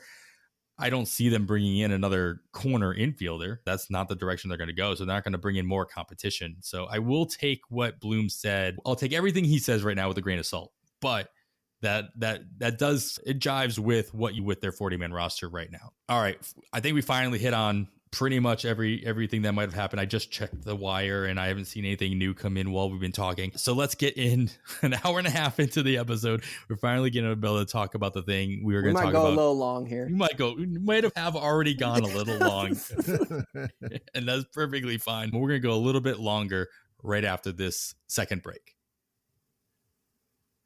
All right, we are back and you're still listening to On the Wire. I am Adam Howe, joined as always by Kevin Hasting, and we are lucky to be joined by Will Garofalo to talk to us not about player news anymore. We've gone through that. Let's move on to some ADP talk. And we're at a point in the season, plenty of drafts have happened. We are halfway through December. A lot of DCs, a lot of best balls, a lot of these Gladiator drafts have happened. So we have a lot of ADP to work with. And these ADPs, like it or not, unless you're in a main event, they are going to dictate a lot of what we see how drafts go through all the way through March. And I say that because, of course, we see all the draft boards from main events as they happen in real time. They happen at the very end of March. And people don't care what ADP is there. But ADP is very influential. And so we're going to talk about it a little bit more. And again, I will say, if you're not filtering your ADP, especially if you're looking on the NFBC platform, you're doing it extremely wrong, especially since the fact that we're going to be talking about a lot of these. And over the course of the last month or so, there's been about 50 or so Gladiators. And there's only been, as Kevin said earlier, 11 draft champions, which is usually the standard that we use for ADP, right? So if you are not filtering those out, you are getting a wildly different ADP. And if you are in a draft room, that is not being filtered out either. So please be aware of that as you are looking at ADP in your rankings as you're drafting. We talked about these Gladiators. Of course, we talked about those a couple of weeks ago. And for those who still don't know, these are 23 rounds on the NFC platform where you're drafting 23 players and they're all in an active roster spot. They're all being played throughout the course of the season. There are no benches. There is no fab. It is literally a set it and forget it. And we'll see how it works out. But it is 5x5. It's not a best ball. It's not points based. It is still categories. Will, you told us before, you've done a couple of these already. You've done 2 or 3, if I'm not mistaken. Two, yeah. You've done 2 of these. I'm in my 3rd. Kevin, you've done 3 already. I'm curious to see how it's been working out for each of you guys. How is the strategy for these Gladiators differed from, we'll just strictly talk about with the draft and holds. We'll leave best balls for a completely different episode. So compare the Gladiators and draft and holds. I'm talking about DC specifically, since they're both 15 teamers, but you can also lump in the NFBC 50s, which are the 12 team equivalents.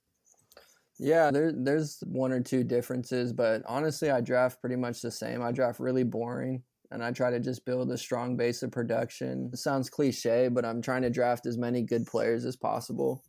And then obviously at some point those players dry up. And then I'm just pivoting to like playing time. And I try to so Gladiators, the main difference is you got a lot less inventory, right? So I feel like the lottery shots that I'm taking are almost non-existent. Like each draft, I basically take one lottery shot. So I took Jack Flaherty in the first Gladiator and then Jordan Walker in the second. And so maybe I'm hindering my upside in that case. That could be possible, but I just feel like playing time is going to be especially king in the Gladiators. So I'm drafting for playing time anyways, but that would be the main difference would be I'm almost minimizing my lottery shots, prospect shots, whatever you want to call it when we're talking Gladiators. Yeah, I think that's a common mentality going into these is playing time is key. Kevin, have you found yourself mixing and matching in your 3 drafts that you've completed different strategies, or have you been strictly staying on the same path? I've switched it up a little bit, but in general, kind of, I agree with Will. I have taken a couple of chances. I think it was the second Gladiator of the 3 I did. I ended up with Byron Buxton as my first outfielder, and I feel like that makes or breaks my team right there.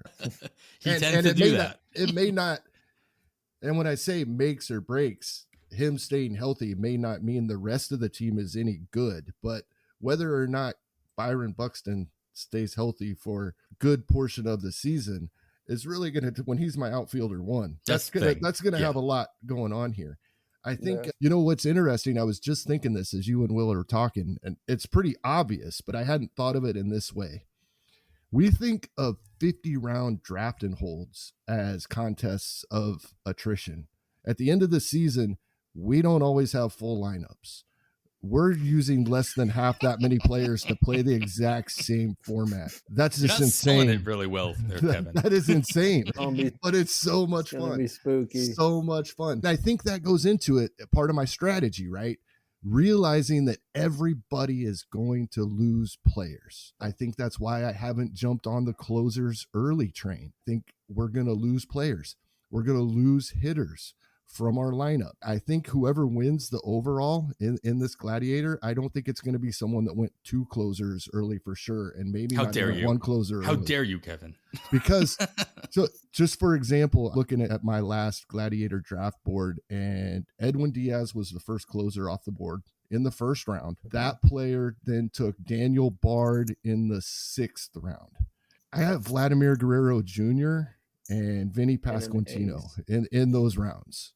Now, I think I'm better off hoping my Jose Leclerc and another closer later hit than I am having so-called guaranteed, hopefully for him, guaranteed saves in the bank instead of hitters in that spot. I really think that the overall winner is going to hit on late closers because they're going to have more quality hitters, maybe even another quality starter earlier in the draft in those spots. It's different to me than in Draft Champions, where I have been a proponent of taking closers early, not first round, but I was on that 3rd round train last season, and I still am this season as well. But we do have fallback options in later rounds to put in our lineup when things happen.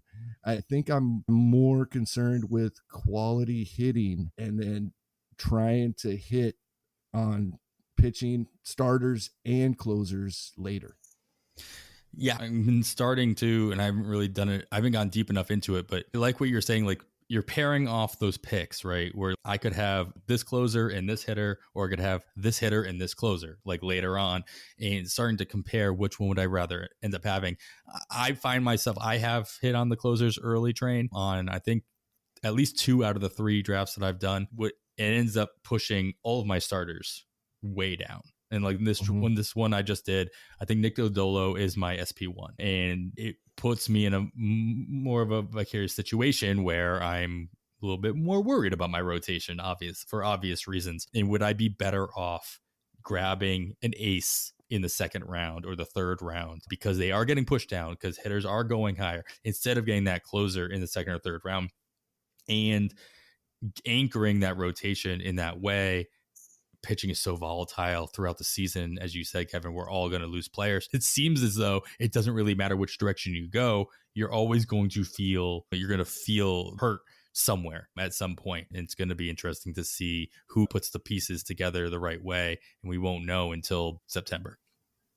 Yeah, this is going to be fun to follow. However many of these leagues people end up drafting, I don't think it is something I am going to forget about until the end of the season. I think I am going to follow these a little bit and try to keep track of what strategies and philosophies seem to be working as the season goes on. When we talk about these closer situation, Will, is there a position in which you are focusing on the most, whether it be pitching or hitting, it doesn't matter, that maybe you'll continue to do, or maybe you'll switch it up in a future draft? Yeah, if we're talking about an overall contest, I'm trying to prioritize steals at catcher and third base. So that's obviously just a select few players. There's two people. Yeah. Pretty much. Yeah, pretty much Jose Ramirez and Manny Machado and Varsho and JTR. Yeah, but if I can get one of them in the first and one of them in the third or the fourth, depending on what format it is, I like that a lot. But third base, definitely, I think that there's an elite tier that you want to grab. Otherwise, you're just going to be playing in the Ryan McMahon territory, which is fine for some people. You can maybe grab Matt Chapman a little bit later than that elite tier, but after that he's the bridge to me. And then outfield, I think common perception was there's a ton of outfielders and you don't want to fill it up too early. I think that is totally gone now. I think that the word is out that you want to fill up outfield because it does get shallow and dry up. If you can add an outfielder who steals you 25 bases like J-Rod or Acuna, I think that sets you up with such a nice base for your draft. So those are what I prioritize. I'm with you guys on the relievers, like what Kevin was saying. Jeff Zimmerman put a tweet out about it. It's going to be somebody who hits like Daniel Bard and Gregory Soto for this last year. That's somebody who will win this Gladiator. So my first Gladiator, I prioritize relievers, and then the second one, I pushed it on that. And it's a little risky because you hope you get that David Bednar, but do you take him in the 7th or the 6th or push it to the 8th? But there's still some guys. And now with more news coming out, there's a couple more guys coming in. Go get your Trevor Mays. Yeah, get them now while you still can at the right prices. Go get your Trevor Mays. Yeah, but I don't know. Second base is interesting. It seems like maybe I'm just going to be shopping in that rebound tier of Brandon Lau and Ketel Marte and Jorge Polanco and Jonathan India. Because if you want to take Altuve or Marcus Semien, you got to take them early instead of a power bat at outfield or a starter. Starting pitching, I think you're looking in that 4th, 5th, 6th round, 7th, 8th. There's so many good starters in there. So there's my draft sheet. There we go.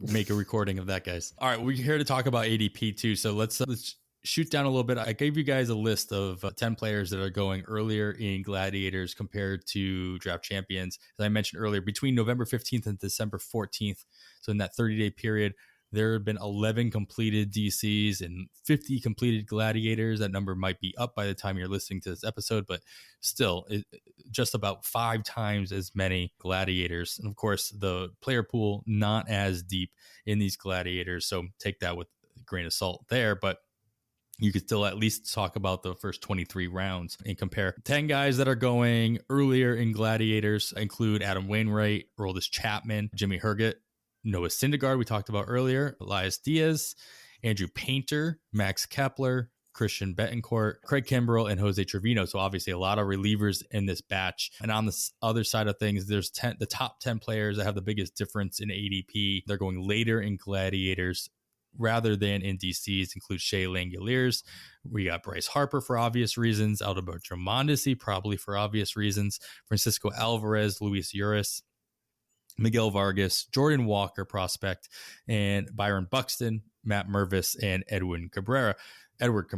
So obviously a lot of younger guys there, a lot of rookies or a lot of prospects listed in that second list. Is there anyone in either one of these lists, Kevin, I'll start with you, that you don't really agree with? Like, you don't think these guys should be going either higher or lower in Gladiators compared to where they're going in draft champions? Yeah, I'd like to point a couple of things out real quick. as far as the guys going later in Gladiators, 2 of them are presumed catchers that right now are UT only. So if you draft them in Gladiator, they are your UT. You will not be able to move them into a catcher slot. So that makes perfect sense. And then Aroldis Chapman going earlier in Gladiator ADPs, that's my fault. I actually took him at 233 in one league. Louise, Kevin. Well, here I went back and I looked at that draft board. It's the same draft board I just referenced, and nobody cares about this league. But for reference, so these are the relievers that went before I took Aroldis Chapman: Dylan Floro, Kyle Finnegan, Giovanni Gallegos, Taylor Rogers. The Knicks, now, this did leave Jorge Lopez for Will, got him in the same round that I took Chapman. And then there's not another reliever taken until 6 rounds later, and that's Evan Phillips. We're getting to a point, these guys are all getting pushed up so far that at this point, whether it's Aroldis Chapman or someone else, relievers are going way earlier, as you mentioned, in these Gladiators than in the draft's champions. But that is a huge difference. That's 150 picks ahead of his draft champions ADP, where I took him there. That's going to affect it a little bit. It's crazy. To really answer your question, the one here that's really intriguing to me that I don't know the obvious reason is Adam Wainwright. I'm not sure why he is going so much earlier in Gladiators than in draft champions. And I was curious if either of you guys had a theory on that one. I would just guess that it seems like he has safe innings. So in a DC, people might be looking more upside at that point. But with the Gladiator shortened up, you're looking for your, SP6, maybe 7, to be somebody who you feel like can throw 30 times is what my guess would be. Yeah, he has the biggest difference from DC's going 60 picks earlier in the Gladiators compared to DC's. But I agree with Will exactly why I would have. I think I might have some exposure to Adam Wainwright in one of my Gladiators for that exact reason. Yeah, I don't know that I took him that much higher. But yeah, that would have been my logical reason for getting somebody like Wainwright as like my final pitcher in my rotation, as my 9th pitcher, maybe even my 8th pitcher, just because you knew what you had a general sense of what you were going to get. You were pretty sure he was going to hold up the entire year. He was going to get you anywhere between 27 and 30 starts or thereabouts, and he was going to rack up the innings. Yeah. What sticks out to me is Andrew Painter. To me, it seems like it should be the reverse. He should be going earlier in DCs, because to me, as somebody you stash and you're hoping, I mean, he's had a meteoric rise. He rose 3 levels this last year, but we're talking about 30, 40 innings in AA. So is where he capped out at. So I guess maybe a 40 innings at AAA, and then he comes up. But his max was 103 innings last year. He's a 20-year-old pitcher. He will be this upcoming year. I feel like they're not going to stretch him really hard. He maybe comes up and is a bullpen piece, or like that David Price when he first came up, utilized in the back end. So I love the arm, but I think he's a 2024 guy. I'm really surprised that we're talking or even in the 300s for him. But I think this is there's more than a handful of players that have done several of these leagues. And I think this is a high upside shot for they're looking at Spencer Strider, right? He could come out. If he gives me 80 innings as a starter the second half of the season, it could be a game changer for my entire team. I don't think players that have 1 or 2 of these teams are probably making that move. That makes sense. Also, something to consider is the fact that in that time period, he was actually only drafted 7 times in these Gladiators. So his ADP is only based on those 7 selections out of like the 50 or so drafts that had been selected. So if you average it out to the times he was not selected at all, you could still get him in the final round of most Gladiators, as he's not being selected. most of the time. time. And then another note, a couple of these catcher twos, as we would refer to them, they have to be taken in the top 23 rounds. That's not always going to happen in a draft Champions League. Yeah. That's why we see guys like Christian Betancourt and Jose Trevino on this list. The solid catcher twos, I think, in 15-team leagues, so they're going to be drafted higher. They have to be taken in the 23rd round or earlier.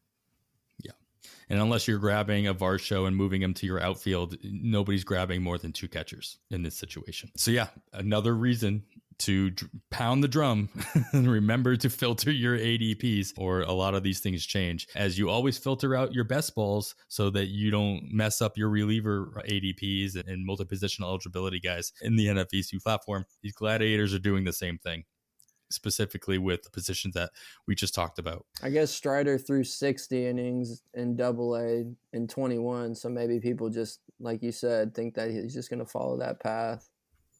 It also could be thinking exactly what we talked about with somebody like Bo Naylor, who we're okay with them starting off in AAA and then coming up because you feel as though what you're going to get, it might not be the volume, but you're getting quality over quantity in that situation. That's what you're comparing it to. If you feel strongly that he's going to be in the starting rotation in the second half of the season, what's the difference between, or not what's the difference, but isn't that better than a pitcher with less talent that you may be only getting for the first half of the season anyway? You're reversing which part of the season you're getting him, but he's probably a better pitcher than the guys that are in a rotation to begin the season being taken at that in the point same in the draft. spot. Sure. Yeah. All right, guys. And we know we've gone long. Let's just keep going longer. Yeah, let's keep rolling. The reason we put this the crutch of the episode as well. We're going to be talking about ADP movers. These are some guys per position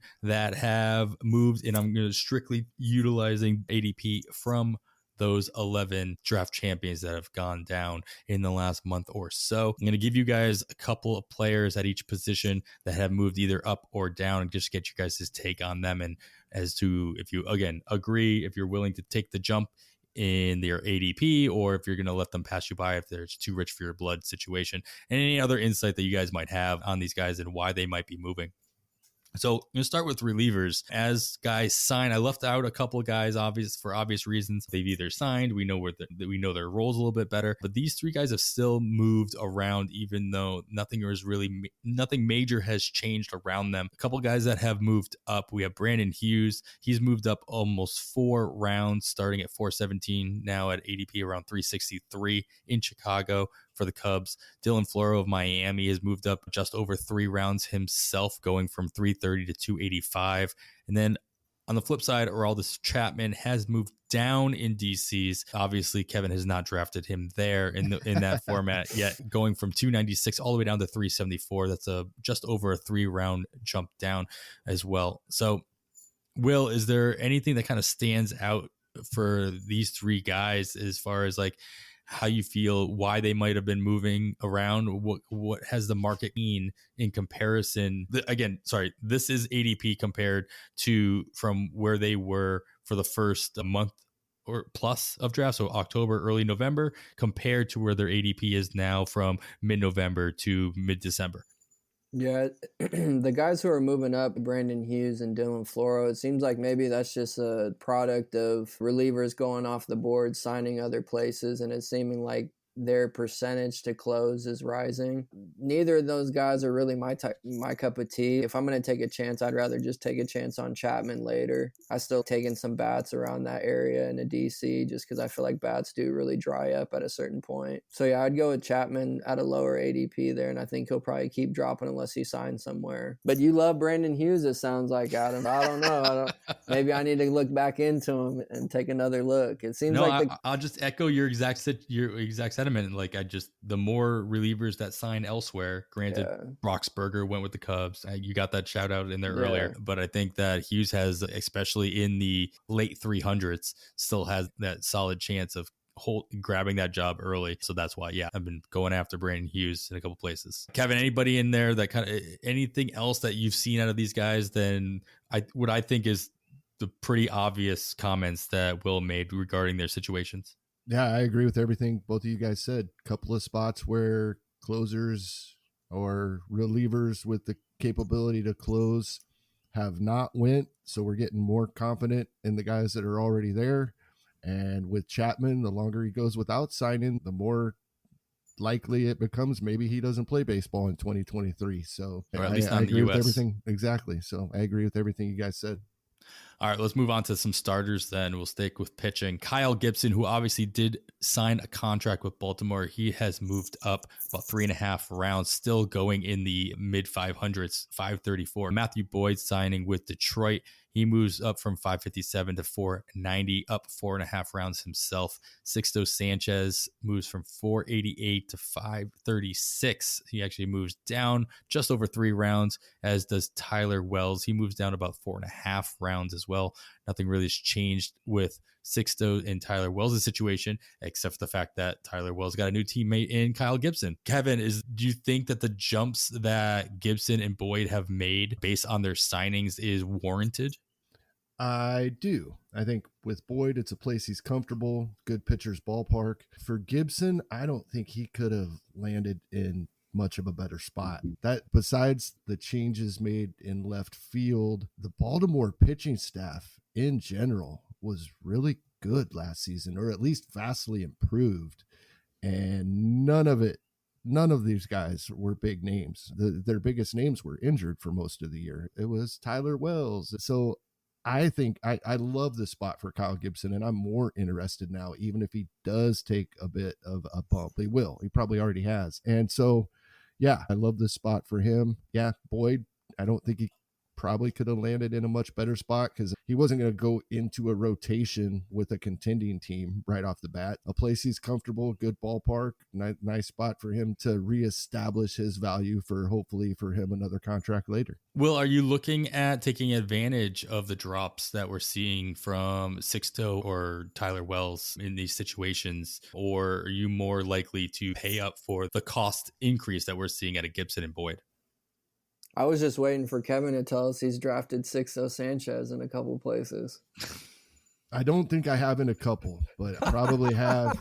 I have him in a couple of dynasty leagues, and in those, you don't have control over that. Yeah, but I'm going down with the ship. Yeah, I will hold on to him till he's out of baseball. I'm not taking pennies on the dollar for it. So I definitely am rooting for him.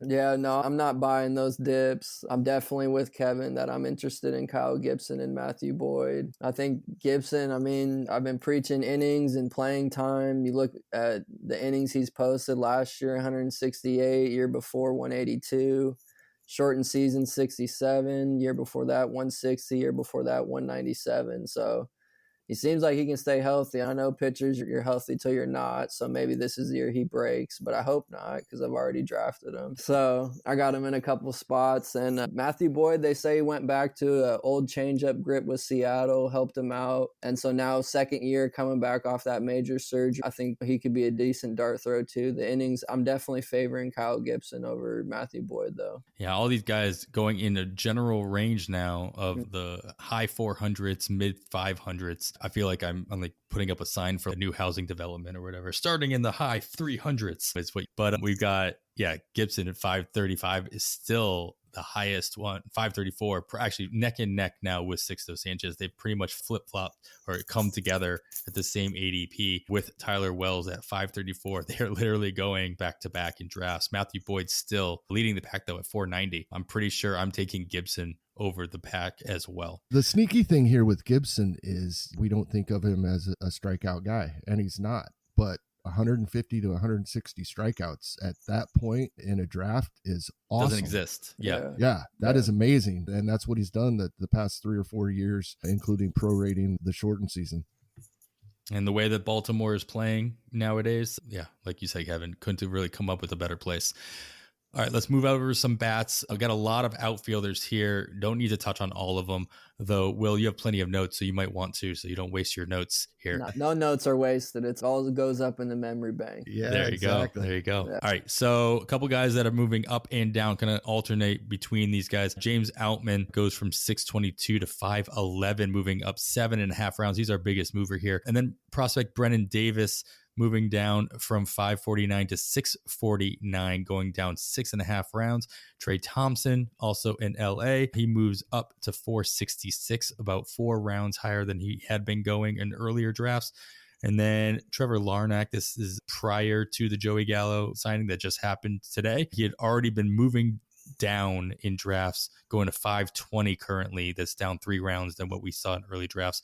Nolan Jones had been moving up 5 rounds, going from 491 to 419. Oscar Colas, we talked about earlier a little bit, 495 to 404, moving up about over 6 rounds. And then you have Joe Adell and Tommy Pham each moving down about 3.5 rounds, with Adell landing around 432 currently and Pham at 363. So Pham is still going the earliest out of everybody I listed here, but his stock is definitely going down as he still hasn't found a place to sign. How far down does he have to go before either one of you guys are interested grabbing Pham without knowing where his landing spot's going to be? He's almost there for me. He's going to land somewhere, I think. I don't think he'll end up overseas. I think he'll end up with a major league club, and we're looking at double-digit home runs and stolen bases, quite likely.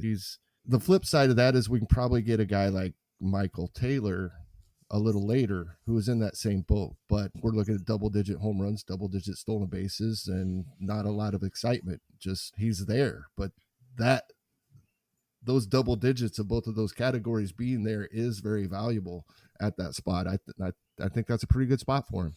Yeah, I'm very curious to know where Pham goes. And Pham is somebody I'm a little afraid he'll end up going overseas. I still have this memory of his comments he made when he signed with Cincinnati last year, where the synopsis of it is he was out for himself. Like he was going to do whatever he needed to do to put his stats up so he could make himself look better and then hopefully get a contract that'll get him more money in the future. You're scaring me right now. But I like Tommy Pham, but yeah, he might go get his money overseas. He's just going to get where he can get it. He tried it this year. It didn't work out in one of the best hitting places he could. Did you like him in Boston? I didn't mind him, but he didn't play. Yeah.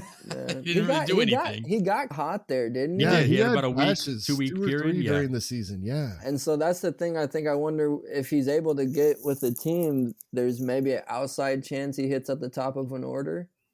But dang, you got me kind of second guessing myself right now. Maybe he is going. That almost makes too much sense. And then you got the clubhouse stuff too. Like some teams really don't like that. You see the Seattle stuff with Jesse Winker, like they came out and whatever truth that was. But the thing with Pham, he can't remake himself if he goes overseas. If he goes overseas, he's there. He's going to finish his career over there. He's 34 years old now. He'll be 35 by the time the season starts. He's not going to get a 1-year deal, 2-year deal over there and then come back and say, I'm reborn. Right. I've learned some stuff and what have you. So if he goes overseas, if you have him in a dynasty league, you might as well drop him now because he's not going back. He's not coming back. You're hurting him. Adam, I'm just saying. You're hurting him. Tommy, if you're listening, don't go overseas. We don't want you to go overseas, but we know it's an option. Hang around, Tommy. Hang around. We need your double digit. Come on. All right, so the rest of these guys are pretty much going in the same realm with the exception of obviously prospect Brennan Davis going a whole lot later, but everybody else is going somewhere between the mid 400s to the early 500s. Kevin, is there anybody else that kind of stands out to you as far as like where they're moving makes you either more or less interested? Not really. I know why Nolan Jones is going 5 rounds, but I'm not really interested. Baiting Colorado hitters all around. Well, definitely in weekly lineup leagues. Sure. And in a Gladiator. Yeah. But there is a spot for these guys late in draft champions leagues and leagues where we can make the moves at least twice a week and definitely daily. And he is a type of player where the fact that Colorado is great for BABIP and great for runs, therefore great for all of the counting stats and maybe not as great for home runs as we tend to think. I think that can help him, but I'm still not interested. It's the Rockies, and he's a young player, right? Yeah. He's way too young. He's under 32. He should not be on that team. Trevor Larnach has already been moving down 3 rounds, and that's before Joey Gallo enters the fray. Do you see him moving down even further? And is this setup going past pick 500 now, and outfield being what it is? Larnach somebody that you'd be interested in grabbing, as especially in a DC as a reserve pick? Yeah, I suppose the price drops. I think the price will keep going down for sure, especially with the Gallo signing. You're gonna have to do some gymnastics on the roster resource page to get him in that lineup. Or maybe, I don't know, maybe they trade Max Kepler. I've seen some rumors about that, but I don't know how valid that is. He's got some power. He's got some feel for the zone, can take a walks about 10%. So I like that, but he strikes out so much that he's never going to be more than a platoon bat, I don't think. And so I think you can just go other places. Like, I'd take a chance on James Outman before I'm looking at Trevor Larnach. I think you might be able to get a little bit of power and speed combination from Outman, and you're just looking for some plate appearances. It's going to tell us what the Dodgers do, right? I think they probably make one move, I would guess. And I think that pushes Thompson to a more of a platoon role. I'd like to see Outman get a shot. There was a RotoWire podcast with Tim McLeod on. I would imagine he was waxing poetic about him because I got a little bit of that taste in Arizona First Pitch. So that's another reason to go out there and get these little tidbits that the industry leaders are thinking about. So I'm good with James Outman. I'll take my dart throw there in this range. Kevin, you in agreement? Like if the Dodgers actually make another move in their outfield, and right now roster resource has Thompson and Outman both starting. Granted, Outman in a strong side of a platoon, but Thompson's playing every day, according to them over there. Which one are you?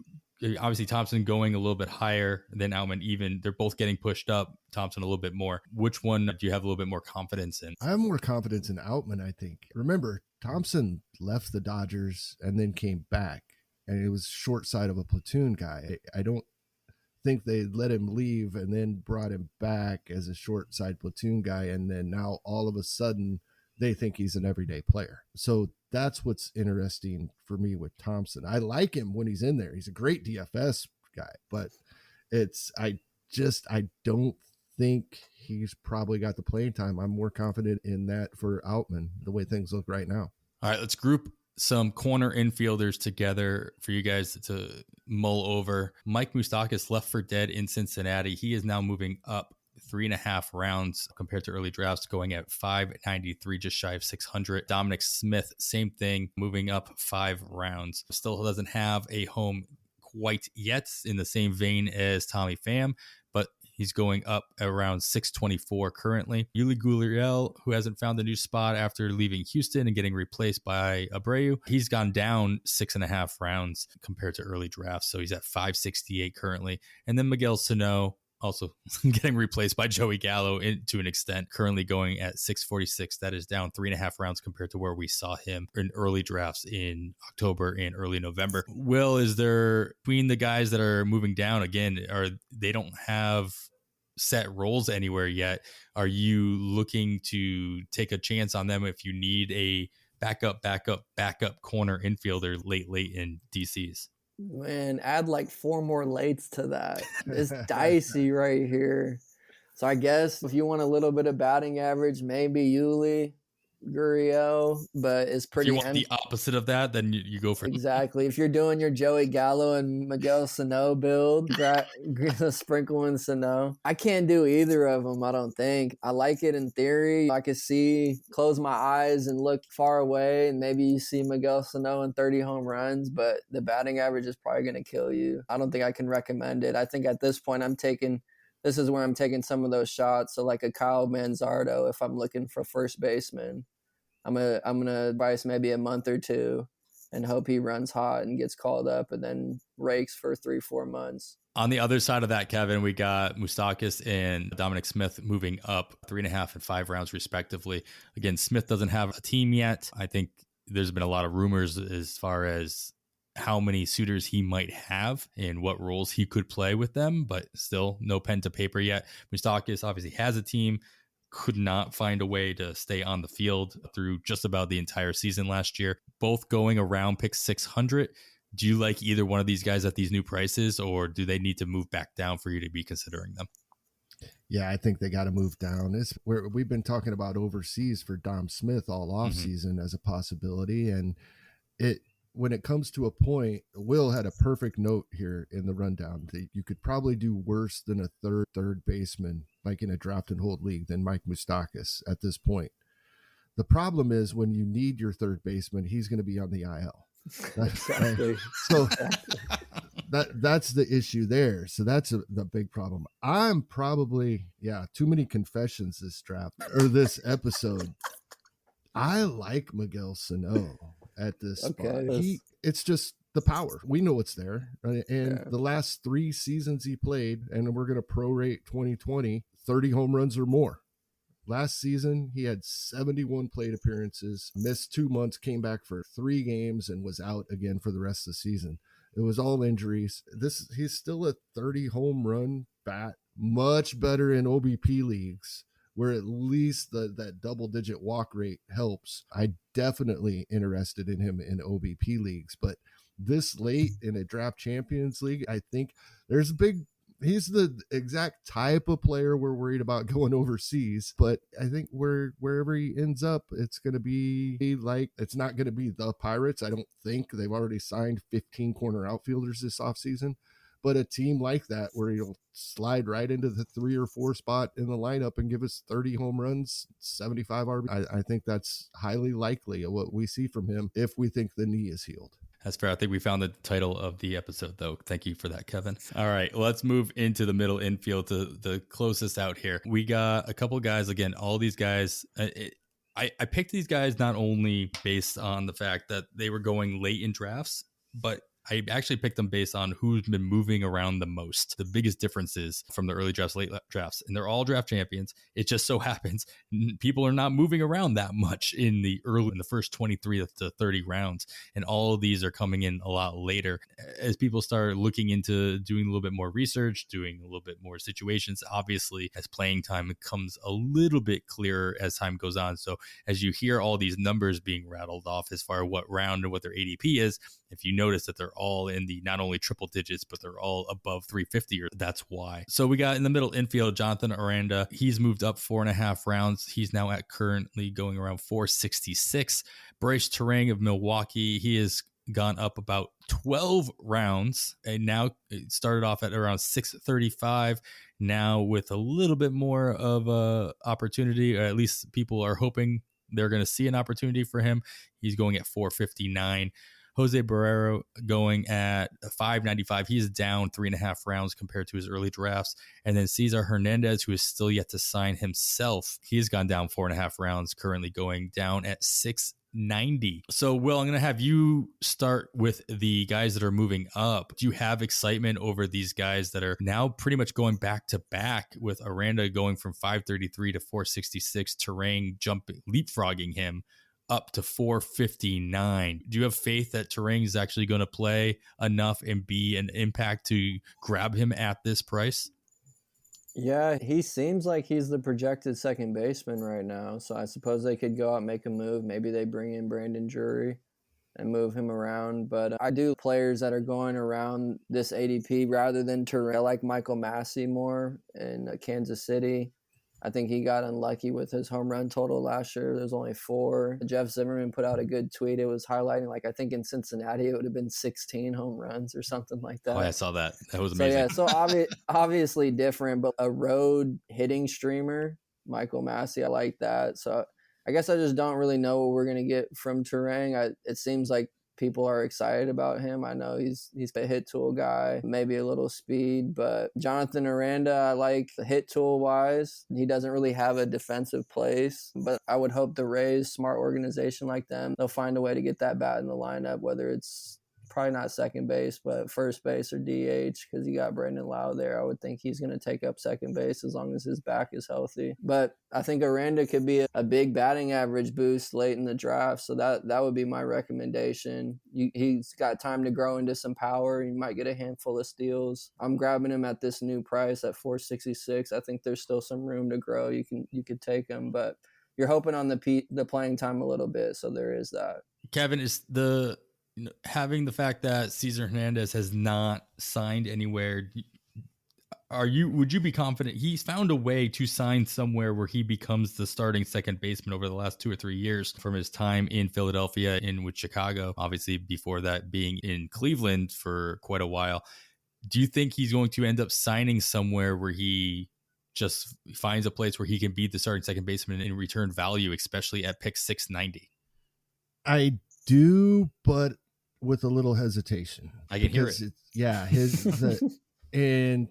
He'll be 33 years old this season, and that's not super retirable age, sure. Right? But the problem is his defense, at least statistically, which we know how reliable that can be and how variable it is, but it's dropped the last 2 years, and that's what has kept him in these lineups. He went out and shocked us with 21 home runs in 2021. And then those completely went away in 2022, but all of a sudden he started stealing bases again. So I think I'm comfortable drafting him in this spot, but not having any idea what he's going to give me. It would be great if he would hit that in the middle. If I knew we could count on, say, 12 home runs and 6 or 7 stolen bases, I'd take that. But it may be one, maybe the other, maybe neither. But I think at 33 years old, he probably still finds an everyday role. It's just that the fact that his defensive numbers have dropped the last 2 seasons and pretty dramatically doesn't make that a sure thing. Yeah, and I flip-flopped that, of course. He spent most of his time in Philadelphia, only spent that 1 year in Cleveland. I feel like we had the same conversation about him last offseason, and again, he found his way into a starting gig with a bad team in Washington. And though he left all of his home runs elsewhere, as you mentioned, we'll see how that works out. But yeah, I don't see Cesar Hernandez as being somebody that ends up, he's going to sign somewhere. I have more confidence in Cesar Hernandez signing with a major league team and in a starting role than I do Dominic Smith signing in the U.S., as we talked about. So Boston. Stop it. I was going to say Sano, Boston. So I held back at least once. I held back once, huh? But you didn't. You finally brought it out. Just slip it back in there. I'll edit this later. All right, guys. I think that we've hit on a lot of insight here. This is pretty sure this is our longest episode ever. Well done, Will, for being part of that. We're in close to the 2.5 hour mark. So, Kevin, why don't you close us out with any additional words of wisdom you have for those who are deep in draft season? Let me get my popcorn out. Hold on. I think it's a lot of things we talked about throughout the show. Just little reminders. I bring this up all the time. All the little things add up to a big thing. And we all know these things that we talk about. Sometimes we just need reminded. We talked about filtering the ADPs. We got to remember that. We got to looking at playing time, looking at who's coming in and the different formats and the rules. And I think it's really hard, especially this time of year when we're really excited. We're drafting. We're still prepping for drafting, but we're already drafting to forget some of these things. And we just got to have a checklist. Make sure you're taking everything into consideration as we're making these picks. And then I like to bring up our dynasty and keeper leagues from time to time. Most of them are open for trading of some sort. And so same things. Just check all your boxes before you hit accept. Yes, that's wise words. Yeah, and don't drink too much before you go for that checkbox. There you go. That's a good one too. Nice. All right, that's going to finally wrap us up for episode 92. Will, let everybody know what you're back at Pitcher List. What are you working on? Are you going to use any of these notes that we didn't get to and put out a new article based on that information so it doesn't go to waste? I might have to get the big boss to sign off on that. We'll see. But yeah, I'm on the dynasty side now. So we're covering Beck spotlights right now. I'll come out with a Ricky Tiedemann highlight cover on his profile. He's going to be one of the next big studs. And then we'll run through team by team our top 15 Beck. So that'll start coming out in the new year. I think I'm kicking us off with the Diamondbacks. So that should be fun. So it's great to be back with you guys, teammates, and we got a good thing going on here. So I'm just looking forward to adding to it and seeing where we can take this thing. Keep it rolling. Yeah, absolutely. We got a lot of good things happening at Pitcher List. We got Will back. You got Chris Clegley we talked about earlier. Yeah, leading that dynasty team. PitchCon's coming up next month. Looking forward to that. Hopefully, Kevin and I are talking about doing a live episode during PitchCon. hopefully we can work that out and time that properly. And so we will keep, and then of course PL8. That'll be coming out either right after or during PitchCon. So we will look forward to all the good stuff. Look for links to everything Will's working on, everything Kevin's working on, and myself in the show notes here. And that's going to do it for episode 92 of On the Wire. We will be back throughout the off season. Please continue to subscribe, share, review the podcast wherever you're listening. You can follow myself on the Twitter at 80grade. That's all spelled out. Kevin is at Hasting Kevin. Of course, follow the show itself, On the Wire Pod. I'd like to once again thank our guest Will Garofalo for joining us. Follow him on the Twitter at WGarofalo2 on the Twitter. And after all that, I am Adam Howe on behalf of Kevin Hasting. Thanks for listening. We bid you goodbye. We got another day of NBA action, so it's time for your FanDuel crew to make their bets. You know the new customers who bet $5 get $150 back in bonus bets if you win. You just can't miss tonight. Make every night a watch party only on FanDuel. 21 plus and present in Louisiana. Permitted parishes only. First online real money wager only. $10 first deposit required. Bonus issued as non-withdrawable bonus bets that expire 7 days after receipt. See full terms at FanDuel.com/sportsbook. If you or someone you know has a gambling problem and wants help, call 877-770-STOP. McDonald's presents Burger Reviews by Hamburglar, the classic cheeseburger. Hamburglar? Robble, robble. He said, the patties are juicier than ever before. Ba-da-ba-ba-ba. Brabble. Available at most restaurants in this area. Hey parents, Greenlight is here to take one big thing off your to-do list, teaching your kids about money. With a Greenlight debit card and money app of their own, kids and teens learn to earn, save, and invest. You can send money instantly, set flexible controls, and get real-time notifications of your kids' money activity. Set up chores and put allowance on autopilot to reward them for their hard work. Then learn about the world of money together. Get 1 month free when you sign up at greenlight.com/podcast.